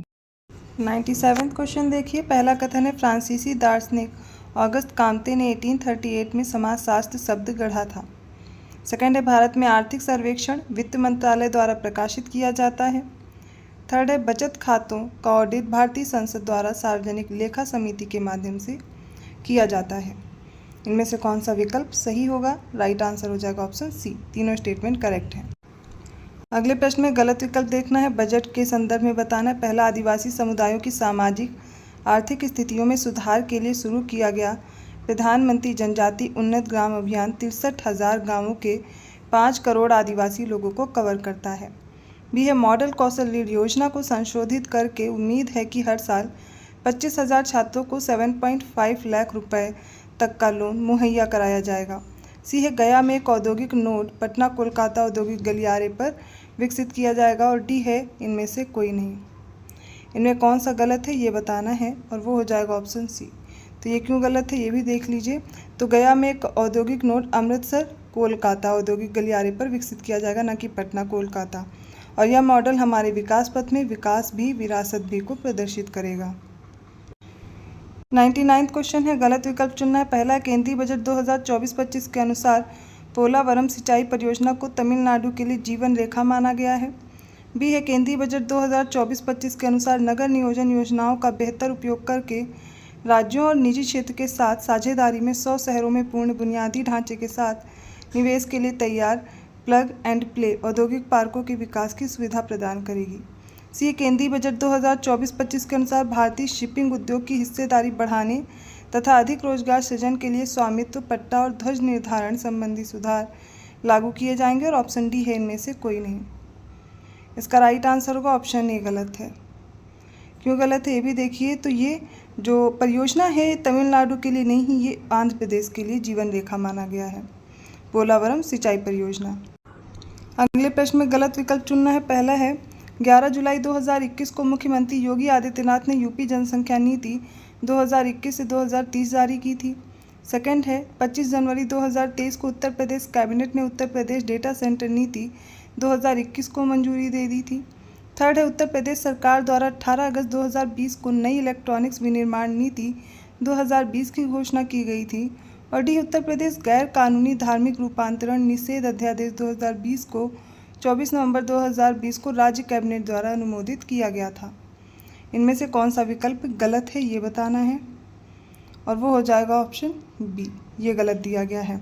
क्योंकि उत्तर प्रदेश सरकार द्वारा, याद कर लीजिए, 25 जनवरी 2021 को उत्तर प्रदेश कैबिनेट ने इस नीति को मंजूरी दी थी, जो कि है उत्तर प्रदेश डेटा सेंटर नीति। 101st क्वेश्चन है, सही विकल्प चुनना। पहला, हाल ही में उत्तर प्रदेश सरकार ने बुंदेलखंड स्थित ललितपुर जिले में राज्य के पहले फार्मा पार्क की स्थापना को मंजूरी दे दी है। सेकंड है, हाल ही में यूपी के गोरखपुर जिले में केंद्रीय मंत्री अमित शाह द्वारा हरिहरपुर संगीत विश्वविद्यालय की आधारशिला रखी गई है। थर्ड है, हाल ही में उत्तर प्रदेश कैबिनेट ने उत्तर प्रदेश जगत गुरु रामभद्राचार्य विकलांग राज्य विश्वविद्यालय अध्यादेश 2023 के मसौदे को मंजूरी दे दी है। इनमें से कौन से कथन सही हैं बताना है। और इसमें से फर्स्ट और थर्ड स्टेटमेंट देखिए करेक्ट हो जाएंगे और सेकंड इनकरेक्ट है, क्योंकि ये जो ज़िला है गलत है। गोरखपुर ज़िले की जगह आजमगढ़ ज़िला होना चाहिए, जहाँ पर हरिहरपुर संगीत विश्वविद्यालय की आधारशिला रखी गई है। इसलिए इसका जो राइट आंसर हो जाएगा वो होगा ऑप्शन डी। 102nd क्वेश्चन है, पहला कथन है उत्तर प्रदेश सरकार ने पहली बार हाल ही में ग्रेटर नोएडा स्थित India expo centre and mart में यूपी इंटरनेशनल ट्रेड शो 2023 का आयोजन किया है। सेकंड है 1600 मेगावाट की ओबरा डी तापीय परियोजना की स्थापना के प्रस्ताव को हाल ही में उत्तर प्रदेश सरकार ने मंजूरी दे दी है। थर्ड, उत्तर प्रदेश भाषा संस्थान द्वारा हाल ही में 5 कवियों को गोपाल दास नीरज स्मृति सम्मान प्रदान किया गया है। इसमें तीनों स्टेटमेंट करेक्ट हैं, इसलिए इसका राइट आंसर हो जाएगा ऑप्शन सी। 103rd क्वेश्चन है, सही विकल्प चुनना है। पहला कथन उत्तर प्रदेश सरकार ने हाल ही में 29 जून को व्यापारी कल्याण दिवस मनाने की घोषणा की है। सेकंड है, भारत के पहले वैदिक थीम वाले पार्क वेद वन पार्क का उद्घाटन हाल ही में उत्तर प्रदेश के मुख्यमंत्री ने नोएडा शहर में किया है। थर्ड, आतंकवादी घटनाओं से सफलतापूर्वक निपटने के लिए हाल ही में राष्ट्रीय सुरक्षा गार्ड और उत्तर प्रदेश पुलिस द्वारा पुलिस मुख्यालय लखनऊ में संयुक्त अभ्यास गांडीव 5 का आयोजन किया गया है? इसका सही उत्तर चुनें और वो हो जाएगा ऑप्शन सी। 104 क्वेश्चन है। पहला कथन देखिए, अंतर्राष्ट्रीय मंदिर सम्मेलन और एक्सपो 2023 का आयोजन हाल ही में उत्तर प्रदेश के वाराणसी में किया गया है। सेकंड है, उत्तर प्रदेश शिक्षा सेवा चयन आयोग विधेयक 2023 के मसौदे को हाल ही में उत्तर प्रदेश कैबिनेट ने मंजूरी दे दी है। थर्ड, उत्तर प्रदेश कैबिनेट ने हाल ही में वित्तीय वर्ष 2023-24 में शुरू की जाने वाली एस्पिरेशनल सिटी योजना के कार्यान्वयन के लिए तैयार दिशा निर्देशों को मंजूरी दे दी है। इसका राइट आंसर होगा ऑप्शन सी। तीनों स्टेटमेंट करेक्ट है। 105 क्वेश्चन है, नंदिनी कृषक समृद्धि योजना से संबंधित सही विकल्प का चयन करना है। पहला, यह योजना हाल ही में यूपी सरकार द्वारा राज्य में मवेशियों की नस्ल में सुधार और दूध उत्पादन बढ़ाने के लिए नंद बाबा मिशन के एक हिस्से के रूप में की गई है। सेकंड है, इस योजना के पहले चरण में सरकार 25-25 दुधारू गायों की 35 इकाइयाँ स्थापित करने वाले लाभार्थियों को सब्सिडी प्रदान करेगी। थर्ड है, 3 चरणों में गायों की खरीद पर उनके संरक्षण के लिए और उनके रखरखाव के लिए सब्सिडी प्रदान की जाएगी। फोर्थ है, शुरुआती चरण में यह योजना राज्य के 10 मंडल मुख्यालयों में अयोध्या, गोरखपुर, वाराणसी, प्रयागराज, लखनऊ, कानपुर, झांसी, मेरठ, आगरा और बरेली में लागू की जाएगी। इनमें से कौन से स्टेटमेंट करेक्ट हैं, इन ऑप्शंस को देख के आपको बताना है और इसका राइट आंसर होगा ऑप्शन डी। सारे स्टेटमेंट राइट हैं।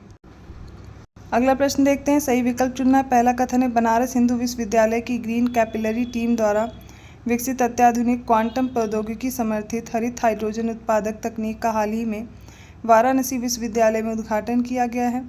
सेकंड है, यूपी कैबिनेट ने हाल ही में झांसी शहर में अंतर्राष्ट्रीय आलू अनुसंधान केंद्र की एक शाखा खोलने के लिए प्रस्ताव को मंजूरी दे दी है। थर्ड है, हाल ही में यूपी के प्रयागराज शहर में वायुसेना दिवस परेड और हवाई प्रदर्शन फ्लाई पास्ट का आयोजन किया गया है।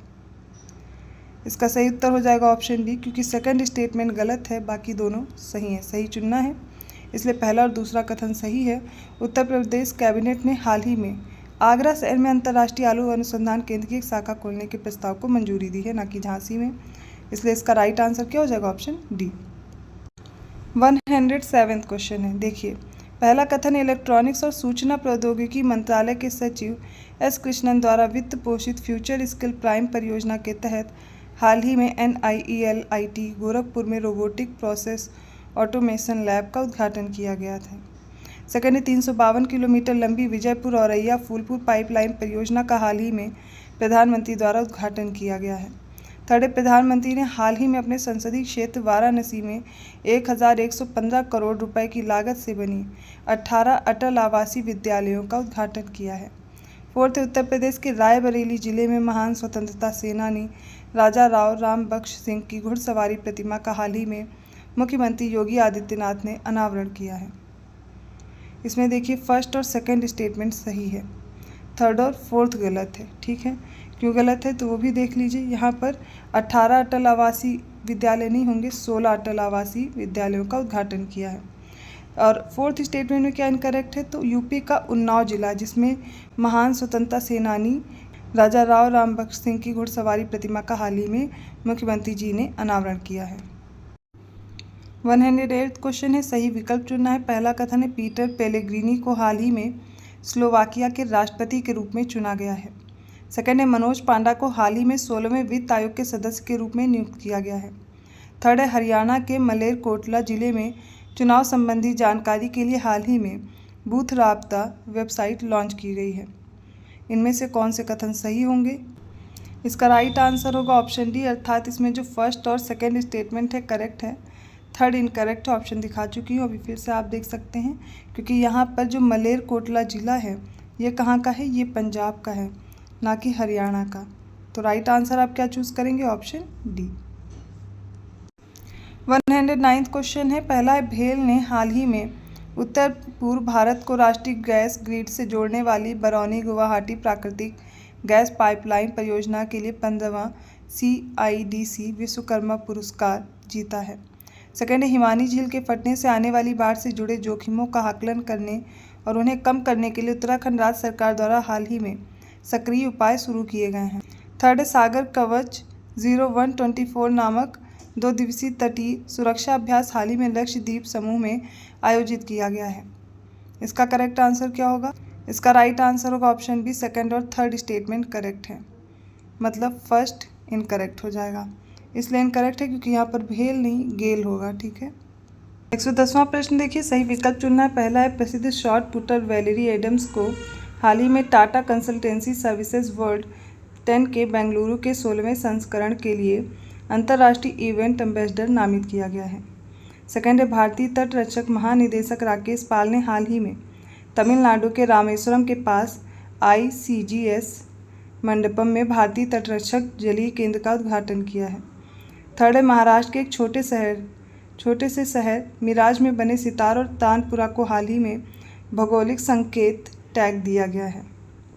ऑप्शंस आपके सामने हैं, देख करके सही उत्तर चुनना है और इसका राइट आंसर हो जाएगा ऑप्शन सी, अर्थात तीनों स्टेटमेंट इसमें करेक्ट दिए गए हैं। 111वां क्वेश्चन है, पहला कथन देखिए, भारत ने हाल ही में वित्तीय वर्ष 2024-25 के लिए मालदीव को अंडे, आलू, प्याज, चावल, गेहूं का आटा, चीनी और दालें जैसी आवश्यक वस्तुओं पर निर्यात प्रतिबंध हटा दिया है। सेकंड है, एनर्जी कार्गो ट्रैकर वोल्टेक्सा की हाल ही में जारी रिपोर्ट के अनुसार चीन समुद्री मार्गों के माध्यम से रूसी कच्चे तेल के प्राथमिक आयातक के रूप में भारत से आगे निकल गया है। थर्ड है, रेल बुल के मैक्स वेरस्टैपेन ने हाल ही में F1 जापानी ग्रां प्री 2024 जीता है। फोर्थ है, भारतीय लघु उद्योग विकास बैंक ने हाल ही में गिग श्रमिकों को सूक्ष्म ऋण प्रदान करने के लिए फिनटेक प्लेटफॉर्म कर्मा लाइफ के साथ साझेदारी की है। इसका राइट आंसर हो जाएगा ऑप्शन डी, सारे स्टेटमेंट करेक्ट हैं। 112वां प्रश्न है, सही विकल्प चुनना है। पहला कथन देखिए, प्रसिद्ध लेखक सैम पित्रोदा द्वारा लिखित द आइडिया ऑफ डेमोक्रेसी नामक एक नई पुस्तक हाल ही में जारी की गई है। सेकंड है, श्रीनिवास पल्लिया को हाल ही में IT दिग्गज इन्फोसिस ने अपना मुख्य कार्यकारी अधिकारी थेरी डेला पोर्टे नियुक्त किया है। थर्ड है, विश्व स्वास्थ्य दिवस हाल ही में 7 अप्रैल 2024 को मेरा स्वास्थ्य मेरा अधिकार थीम के साथ मनाया गया है। इसका राइट आंसर होगा ऑप्शन डी, फर्स्ट और थर्ड स्टेटमेंट करेक्ट है। सेकंड इनकरेक्ट है क्योंकि इनको जो श्रीनिवास पिल्लिया हैं और इनको IT दिग्गज रहे हैं, तो विप्रो ने अपना मुख्य कार्यकारी अधिकारी थियरी डेला पोर्टे नियुक्त किया है, ना कि यहाँ पर इन्फोसिस होगा, याद रखेंगे विप्रो ने। 113वां प्रश्न है, सही विकल्प चुनना। पहला, विश्व डोपिंग रोधी एजेंसी द्वारा जारी एक रिपोर्ट के अनुसार भारत 2022 में दुनिया में डोपिंग उल्लंघन करने वाला शीर्ष देश बन गया है। सेकंड है, जम्मू कश्मीर की कैनोइस्ट बिल्किस मीर पेरिस में आगामी ग्रीष्मकालीन ओलंपिक में जूरी सदस्य के रूप में देश का प्रतिनिधित्व करने वाली भारत की पहली महिला बन गई हैं। थर्ड है, मनसुख मंडाविया ने हाल ही में भारत के घरेलू उत्पादन को बढ़ाकर और वैकल्पिक उर्वरकों की वकालत करके 2025 तक यूरिया आयात को रोकने की योजना बनाई है। इसका सही उत्तर होगा ऑप्शन सी, तीनों स्टेटमेंट करेक्ट है। 114 क्वेश्चन पे आ चुके हम लोग। पहला कथन है, अडानी ग्रीन एनर्जी लिमिटेड ने हाल ही में अपने परिचालन पोर्टफोलियो में 10,000 मेगावाट अक्षय ऊर्जा क्षमता को पार करके एक महत्वपूर्ण मील का पत्थर हासिल किया है। सेकंड है, SJVN पूर्व में सतलज जल विद्युत निगम ने हाल ही में भारतीय प्रौद्योगिकी संस्थान पटना के साथ एक रणनीतिक साझेदारी की है। थर्ड है, भारतीय अंतरिक्ष अनुसंधान संगठन ने हाल ही में अंतरिक्ष विज्ञान और प्रौद्योगिकी जागरूकता प्रशिक्षण 2024 कार्यक्रम का संचालन किया है। निम्नलिखित विकल्पों को देख करके उत्तर देंगे और वो हो जाएगा ऑप्शन सी, तीनों करेक्ट है। अगला प्रश्न देखिए, पहला कथन है, केंद्रीय रक्षा मंत्रालय द्वारा हाल ही में नई दिल्ली में परावर्तन चिंतन नामक पहला त्रिसेवा सशस्त्र बल योजना सम्मेलन आयोजित किया गया है। सेकंड है, मार्च 2024 में चीन ने हाल ही में समुद्र के रास्ते सबसे अधिक रूसी कच्चे तेल का आयात करने के मामले में भारत को पीछे छोड़ दिया है। थर्ड, अभिनेता यश और उनकी पत्नी राधिका पंडित को हाल ही में सरकार द्वारा सहायता प्राप्त सामूहिक विवाह योजना के ब्रांड एम्बेसडर के रूप में चुना गया है। इसका राइट आंसर होगा ऑप्शन सी, तीनों स्टेटमेंट करेक्ट है। अगला प्रश्न देखिए, पहला कथन है, महाराष्ट्र टीम ने हाल ही में दिल्ली के कर्नल सिंह स्टेडियम और इंदिरा गांधी इंडोर स्टेडियम में आयोजित 56वें राष्ट्रीय KHHH चैंपियनशिप 2023-24 में पुरुषों और महिलाओं दोनों का खिताब जीता है। सेकंड है, नोवाक जोकोविच हाल ही में ATP रैंकिंग इतिहास में दुनिया का सबसे पुराना नंबर 1 बन गया है। थर्ड है, भारत के रोहन बोपन्ना और ऑस्ट्रेलिया के मैथ्यू एबडेन ने हाल ही में प्रतिष्ठित ATP masters tennis tournament Miami open में पुरुषों के युगल खिताब जीते हैं। इसका करेक्ट आंसर होगा ऑप्शन सी। अगला प्रश्न देखते हैं, सही विकल्प चुनना है। पहला कथन है, भारतीय पुलिस सेवा अधिकारी लव कुमार को हाल ही में कार्मिक और प्रशिक्षण विभाग द्वारा विशेष संरक्षण समूह में इंस्पेक्टर के रूप में नियुक्त किया गया है। ये कथन सही हो जाएगा। सेकंड देखते हैं, पूर्व न्यायाधीश नजमी वजीरी को हाल ही में देहरादून वन संरक्षण समिति के प्रमुख के रूप में नियुक्त किया गया है। तो ये कथन गलत हो जाएगा, यहाँ पर देहरादून नहीं दिल्ली होगा। थर्ड है, रिजर्व बैंक ऑफ इंडिया के पूर्व उप गवर्नर राकेश मोहन को हाल ही में विश्व बैंक समूह द्वारा अपने आर्थिक सलाहकार पैनल के सदस्य के रूप में नियुक्त किया गया है। फोर है, अतुल मेहरा को हाल ही में एक्सिस कैपिटल के नए प्रबंध निदेशक और मुख्य कार्यकारी अधिकारी के रूप में नियुक्त किया गया। ये दोनों कथन सही हैं। तो 1, 3, 4 राइट ऑप्शन चूज करेंगे, हो जाएगा ऑप्शन ए। 118वां प्रश्न है, निम्नलिखित व्यक्तियों को क्रोनोलॉजिकल ऑर्डर में लगाना है उनके डेथ के अकॉर्डिंग। एक एक करके देखेंगे। सबसे पहले है पॉल अलेक्जेंडर, सेकंड है कनाडा के पूर्व प्रधानमंत्री ब्रायन मुलरोनी, और थर्ड है दिग्गज फिल्म निर्माता, निर्देशक और प्रसिद्ध सिनेमेटोग्राफर गंगू रामसे, और फोर्थ है भारतीय शास्त्रीय संगीत जगत की प्रसिद्ध शास्त्रीय गायिका और किराना घराने की मशहूर शख्सियत डॉक्टर प्रभा अत्रे। देखिए, जो पॉल अलेक्जेंडर हैं इनका निधन हाल ही में हुआ है मार्च 2024 में, तो इनका हो जाएगा मार्च। सेकंड है सिनेमेटोग्राफर हैं गंगू रामसे, ये थर्ड है। इनका देख लीजिए कब निधन हुआ है, वो हो जाएगा अप्रैल। कनाडा के पूर्व प्रधानमंत्री ब्रायन मुलरोनी, इनका निधन हुआ है फरवरी में। और भारतीय शास्त्रीय संगीत जगत की जो प्रसिद्ध शास्त्रीय गायिका हैं डॉक्टर प्रभा, इनका निधन हाल ही में हुआ है और वो हुआ है जनवरी में 2024। क्रोनोलॉजिकल ऑर्डर में लगाएंगे तो राइट आंसर हो जाएगा ऑप्शन डी, 4213। 119वां प्रश्न देखिए, पहला कथन है, गिनीज वर्ल्ड रिकॉर्ड्स ने हाल ही में इंग्लैंड के सबसे पुराने लिविंग मैन 111 वर्ष जॉन अल्फ्रेड टिन्सी वुड का एक वीडियो साझा किया है। सेकंड है, REC लिमिटेड को हाल ही में रिन्यूएबल एनर्जी फाइनेंसिंग श्रेणी में स्कॉच ESG अवार्ड 2024 से सम्मानित किया गया है। थर्ड है, फ्रांसीसी national centre for scientific research Paris France के मिशेल तालाग्रैन ने हाल ही में 2024 इबेल पुरस्कार से सम्मानित किया गया है। इसका सही उत्तर क्या होगा? ऑप्शन सी, क्योंकि तीनों ही कथन सही दिए गए हैं। 120वां प्रश्न देखिए, पहला कथन है, अंतर्राष्ट्रीय यात्रा के लिए दुनिया के सबसे व्यस्त दुबई अंतर्राष्ट्रीय हवाई अड्डे से उड़ान भरने वाले यात्रियों की सबसे अधिक संख्या में भारत सबसे ऊपर रहा है। सेकंड है, ग्वालियर, जो कि MP में इसके मूर्तिकार प्रभात राय द्वारा अष्ट धातु से बने महर्षि वाल्मीकि की 1100 किलो की प्रतिमा हाल ही में अयोध्या के महर्षि वाल्मीकि हवाई अड्डे पर स्थापित की गई है। थर्ड है, चुनाव आयोग ने हाल ही में 2024 के लोकसभा चुनाव के लिए लोगो और टैगलाइन चुनाव का पर्व देश का गर्व का अनावरण किया है। इसका सही उत्तर है ऑप्शन सी, क्योंकि तीनों स्टेटमेंट राइट हैं। 121वां प्रश्न है, सही विकल्प चुनना है। पहला कथन देखिए, प्रधानमंत्री नरेंद्र मोदी ने हाल ही में सिक्किम के रंगपो में पहले रेलवे स्टेशन की आधारशिला रखी है।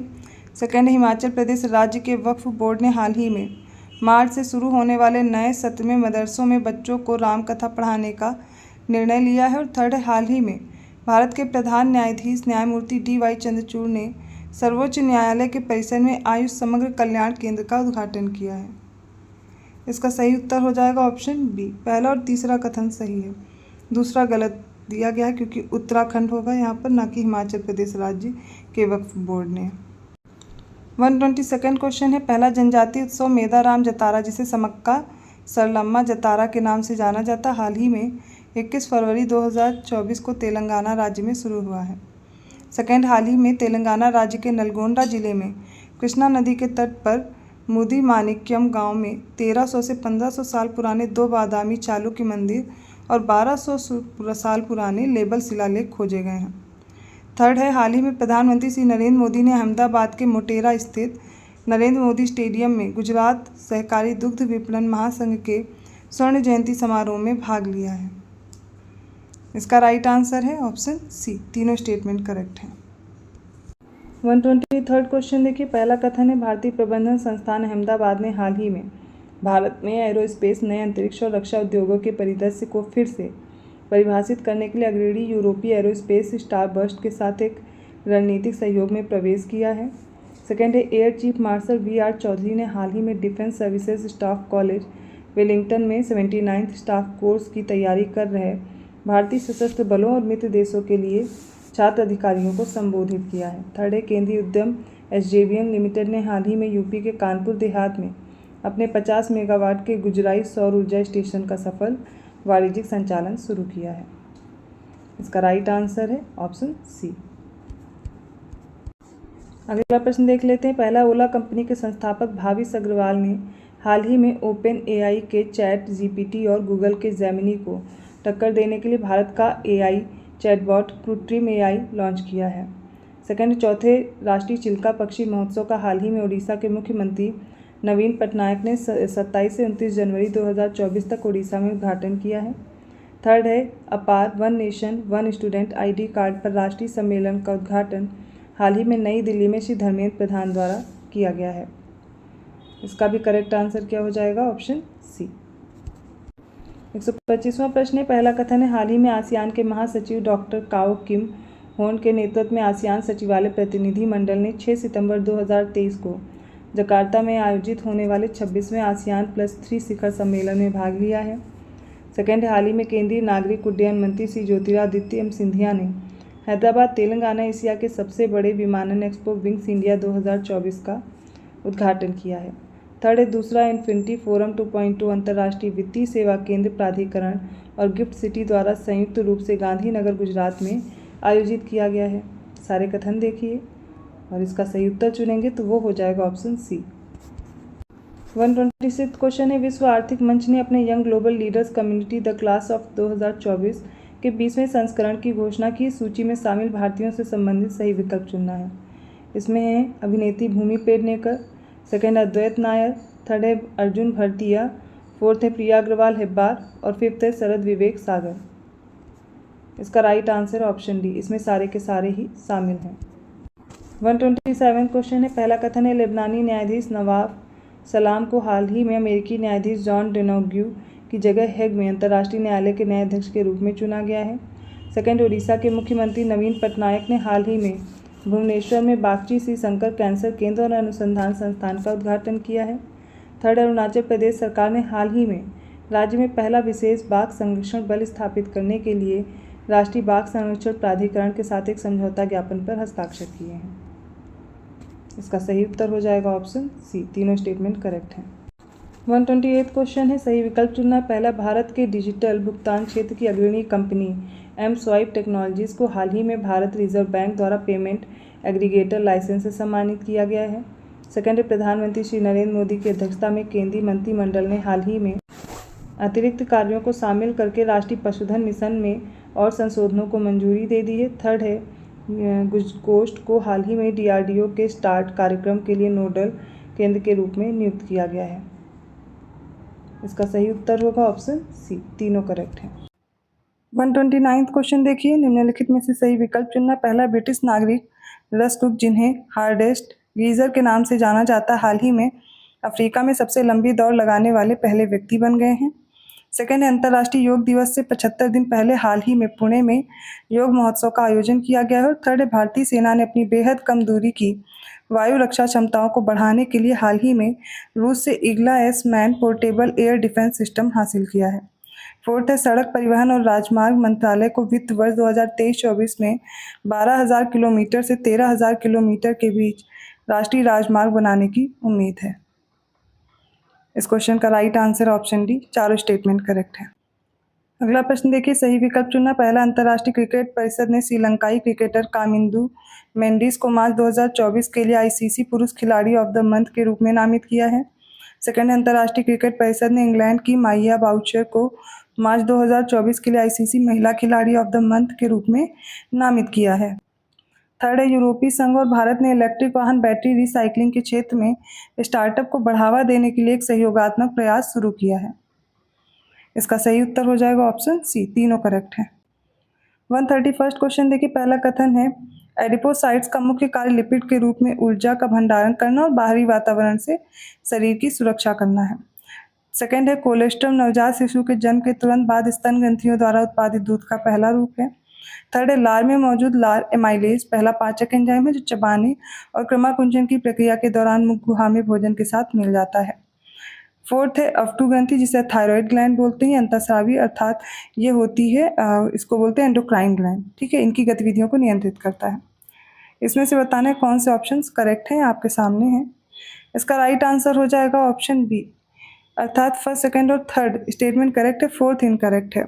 ये क्यों गलत हो जाएगा? क्योंकि जो शारीरिक गतिविधियां हैं या अंतःस्रावी ग्रंथियों की जो गतिविधियां एंडोक्राइन ग्लैंड्स की, उनको कंट्रोल करने का कार्य करता है पिट्यूटरी ग्लैंड, ठीक है, पिट्यूटरी ग्रंथि करती है, ना कि अवटु ग्रंथि।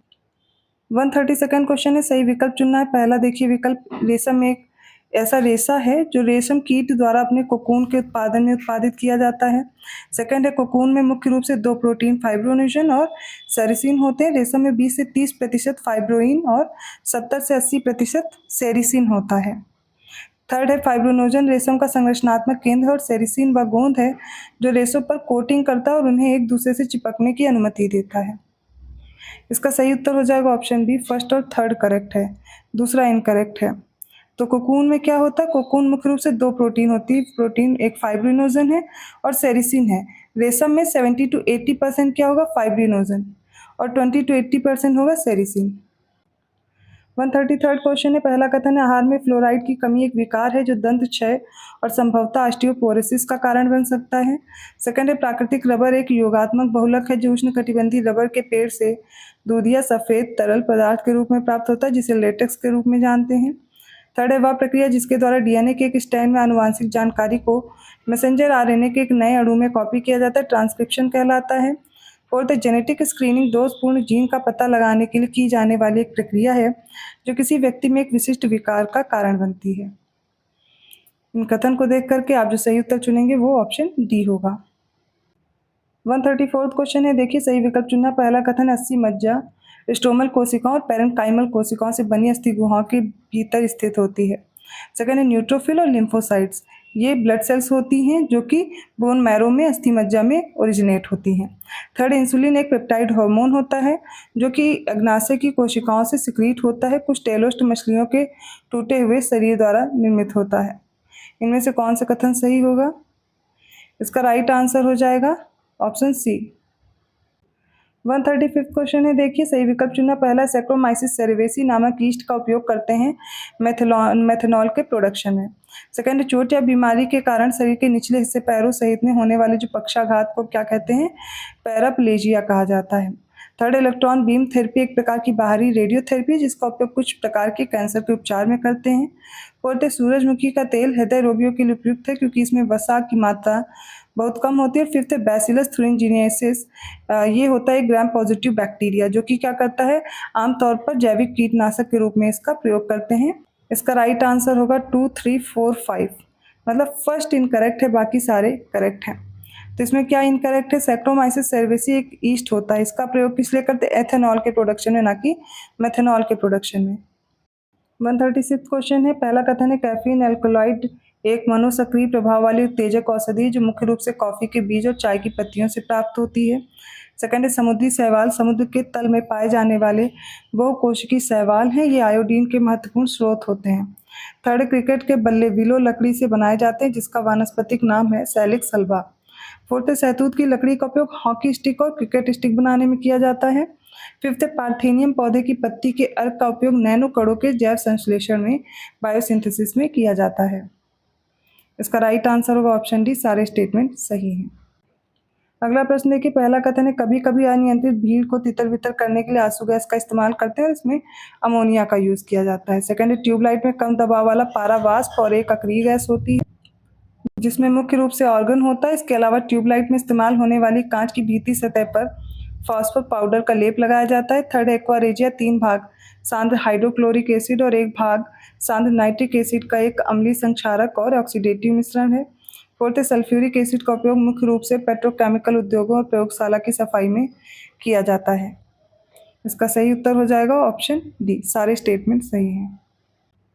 138 क्वेश्चन है, पहला कथन है पेंसिल कोर ग्रेफाइट को मिट्टी के बाइंडर के साथ मिश्रित करके बनाया जाता है जो भूरे या काले निशान छोड़ता है जिसे आसानी से मिटाया जा सकता है।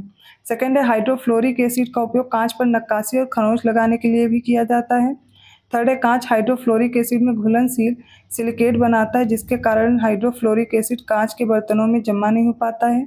फोर्थ है ठोस कार्बन डाइऑक्साइड का उपयोग आइसक्रीम के निर्माण और एक प्रभावी रेफ्रिजरेंट के रूप में किया जाता है। फिफ्थ है ग्रेफाइट पाउडर का उपयोग भारी मशीनों में स्नेहक के रूप में किया जाता है और इसका राइट आंसर हो जाएगा ऑप्शन डी, सारे स्टेटमेंट करेक्ट हैं।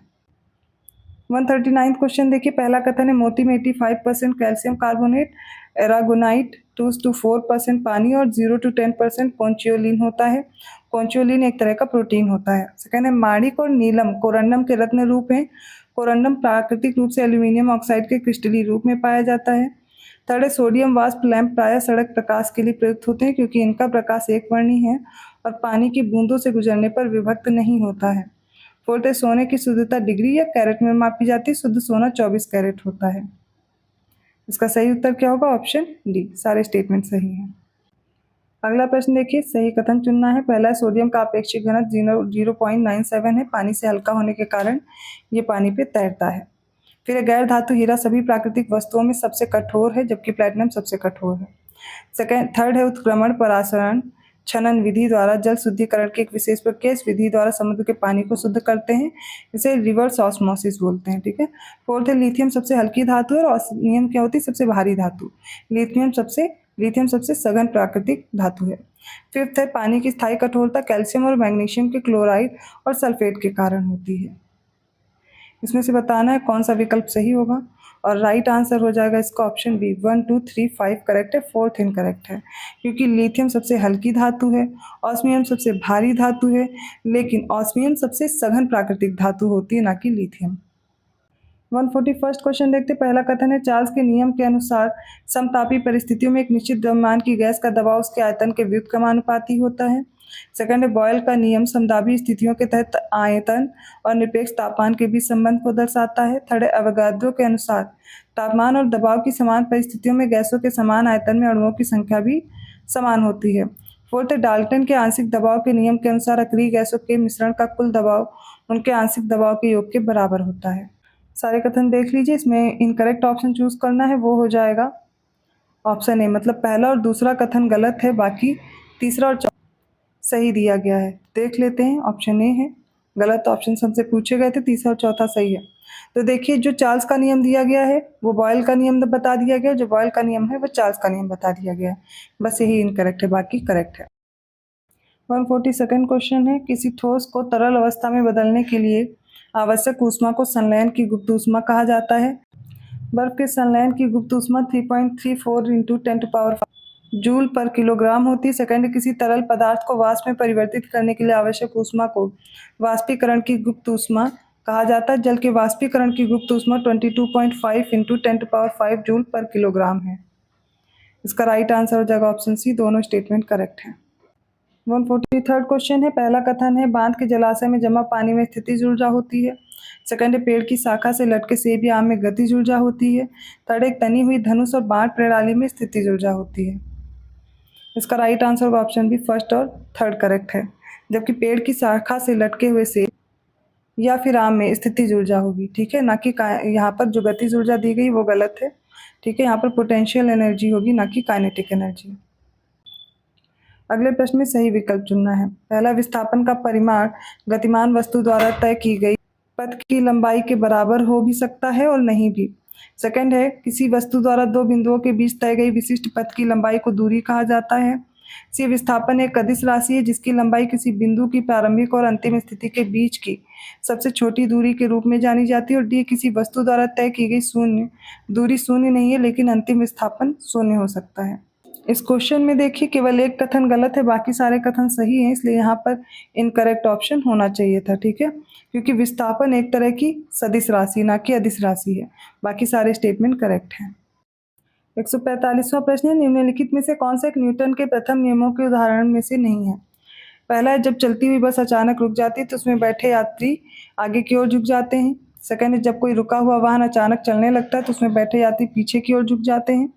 और थर्ड, गेंद को पकड़ते समय क्रिकेट खिलाड़ी अपने हाथों को पीछे की तरफ ले जाता है, थोड़ा पीछे की तरफ। इसका राइट आंसर हो जाएगा ऑप्शन सी। केवल तीसरा नहीं फॉलो करता है, बाकी पहला और दूसरा करता है, क्योंकि ये करता है न्यूटन के दूसरे नियम का उदाहरण हो जाएगा। ठीक है। 146 क्वेश्चन देखिए। पहला, एलिथ्रीन एक सिंथेटिक पायरेथ्रोइड कीटनाशक है जिसका उपयोग मच्छर भगाने की दवा में करते हैं। सेकेंड है चूहे का जहर पोटेशियम साइनाइड या जिंक फॉस्फाइड नामक रसायन से बनाते हैं।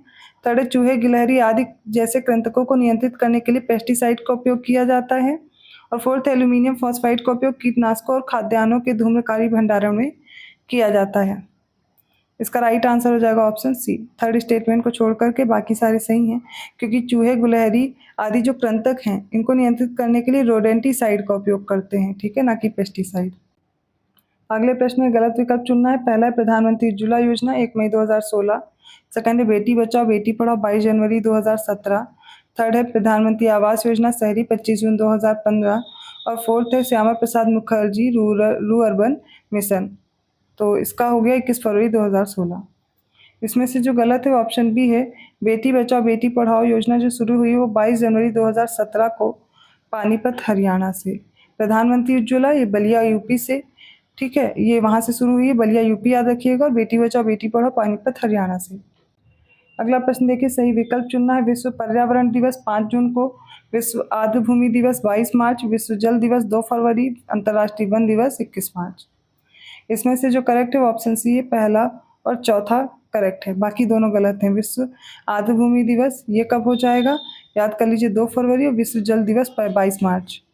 अगले प्रश्न में सही विकल्प चुनना है। पहला ढाई घाट मेला वृंदावन और वाराणसी में। सेकंड है शंगी रामपुर मेला फर्रुखाबाद। थर्ड है ध्रुपद मेला शाहजहांपुर। फोर्थ है गोविंद साहब मेला बांदा। देखिए ढाई घाट मेला लगता है शाहजहांपुर में, गलत हो गया। शंगी रामपुर मेला फर्रुखाबाद सही हो जाएगा और यही ऑप्शन करेक्ट है। ध्रुपद मेला लगता है कहाँ पर, वृंदावन और वाराणसी में। गोविंद साहब मेला अंबेडकर नगर में, ठीक है। आज के सेट का लास्ट क्वेश्चन है। पहला सरधना महोत्सव मेरठ में लगता है। अमीर खुसरो महोत्सव पटियाली कासगंज। थर्ड है कजरी महोत्सव मिर्जापुर। फोर्थ है कंपिल महोत्सव सारनाथ वाराणसी। इसमें से करेक्ट बताना है कौन से हैं। इसमें हो जाएगा राइट आंसर ऑप्शन बी, मतलब फोर्थ छोड़ के बाकी सारे पेयर करेक्ट हैं। कंपिल महोत्सव लगता है फर्रुखाबाद में, ठीक है, कहाँ पर, फर्रुखाबाद में। सारनाथ वाराणसी में बुद्ध महोत्सव लगता है। तो ये आज के इंपॉर्टेंट क्वेश्चंस हो गए। आई होप आपको समझ में आए होंगे। किसी भी क्वेश्चन में डाउट है आप कमेंट करके पूछ सकते हैं। आपका जो भी सुझाव है वो भी कमेंट करके ज़रूर बताइए। वीडियो अच्छा लगा प्लीज़ लाइक कीजिए, चैनल को सब्सक्राइब कीजिए और लोगों को शेयर करते रहिए। ऐसे ही क्वेश्चंस के साथ मैं आती हूँ अगली क्लास में, तब तक के लिए धन्यवाद।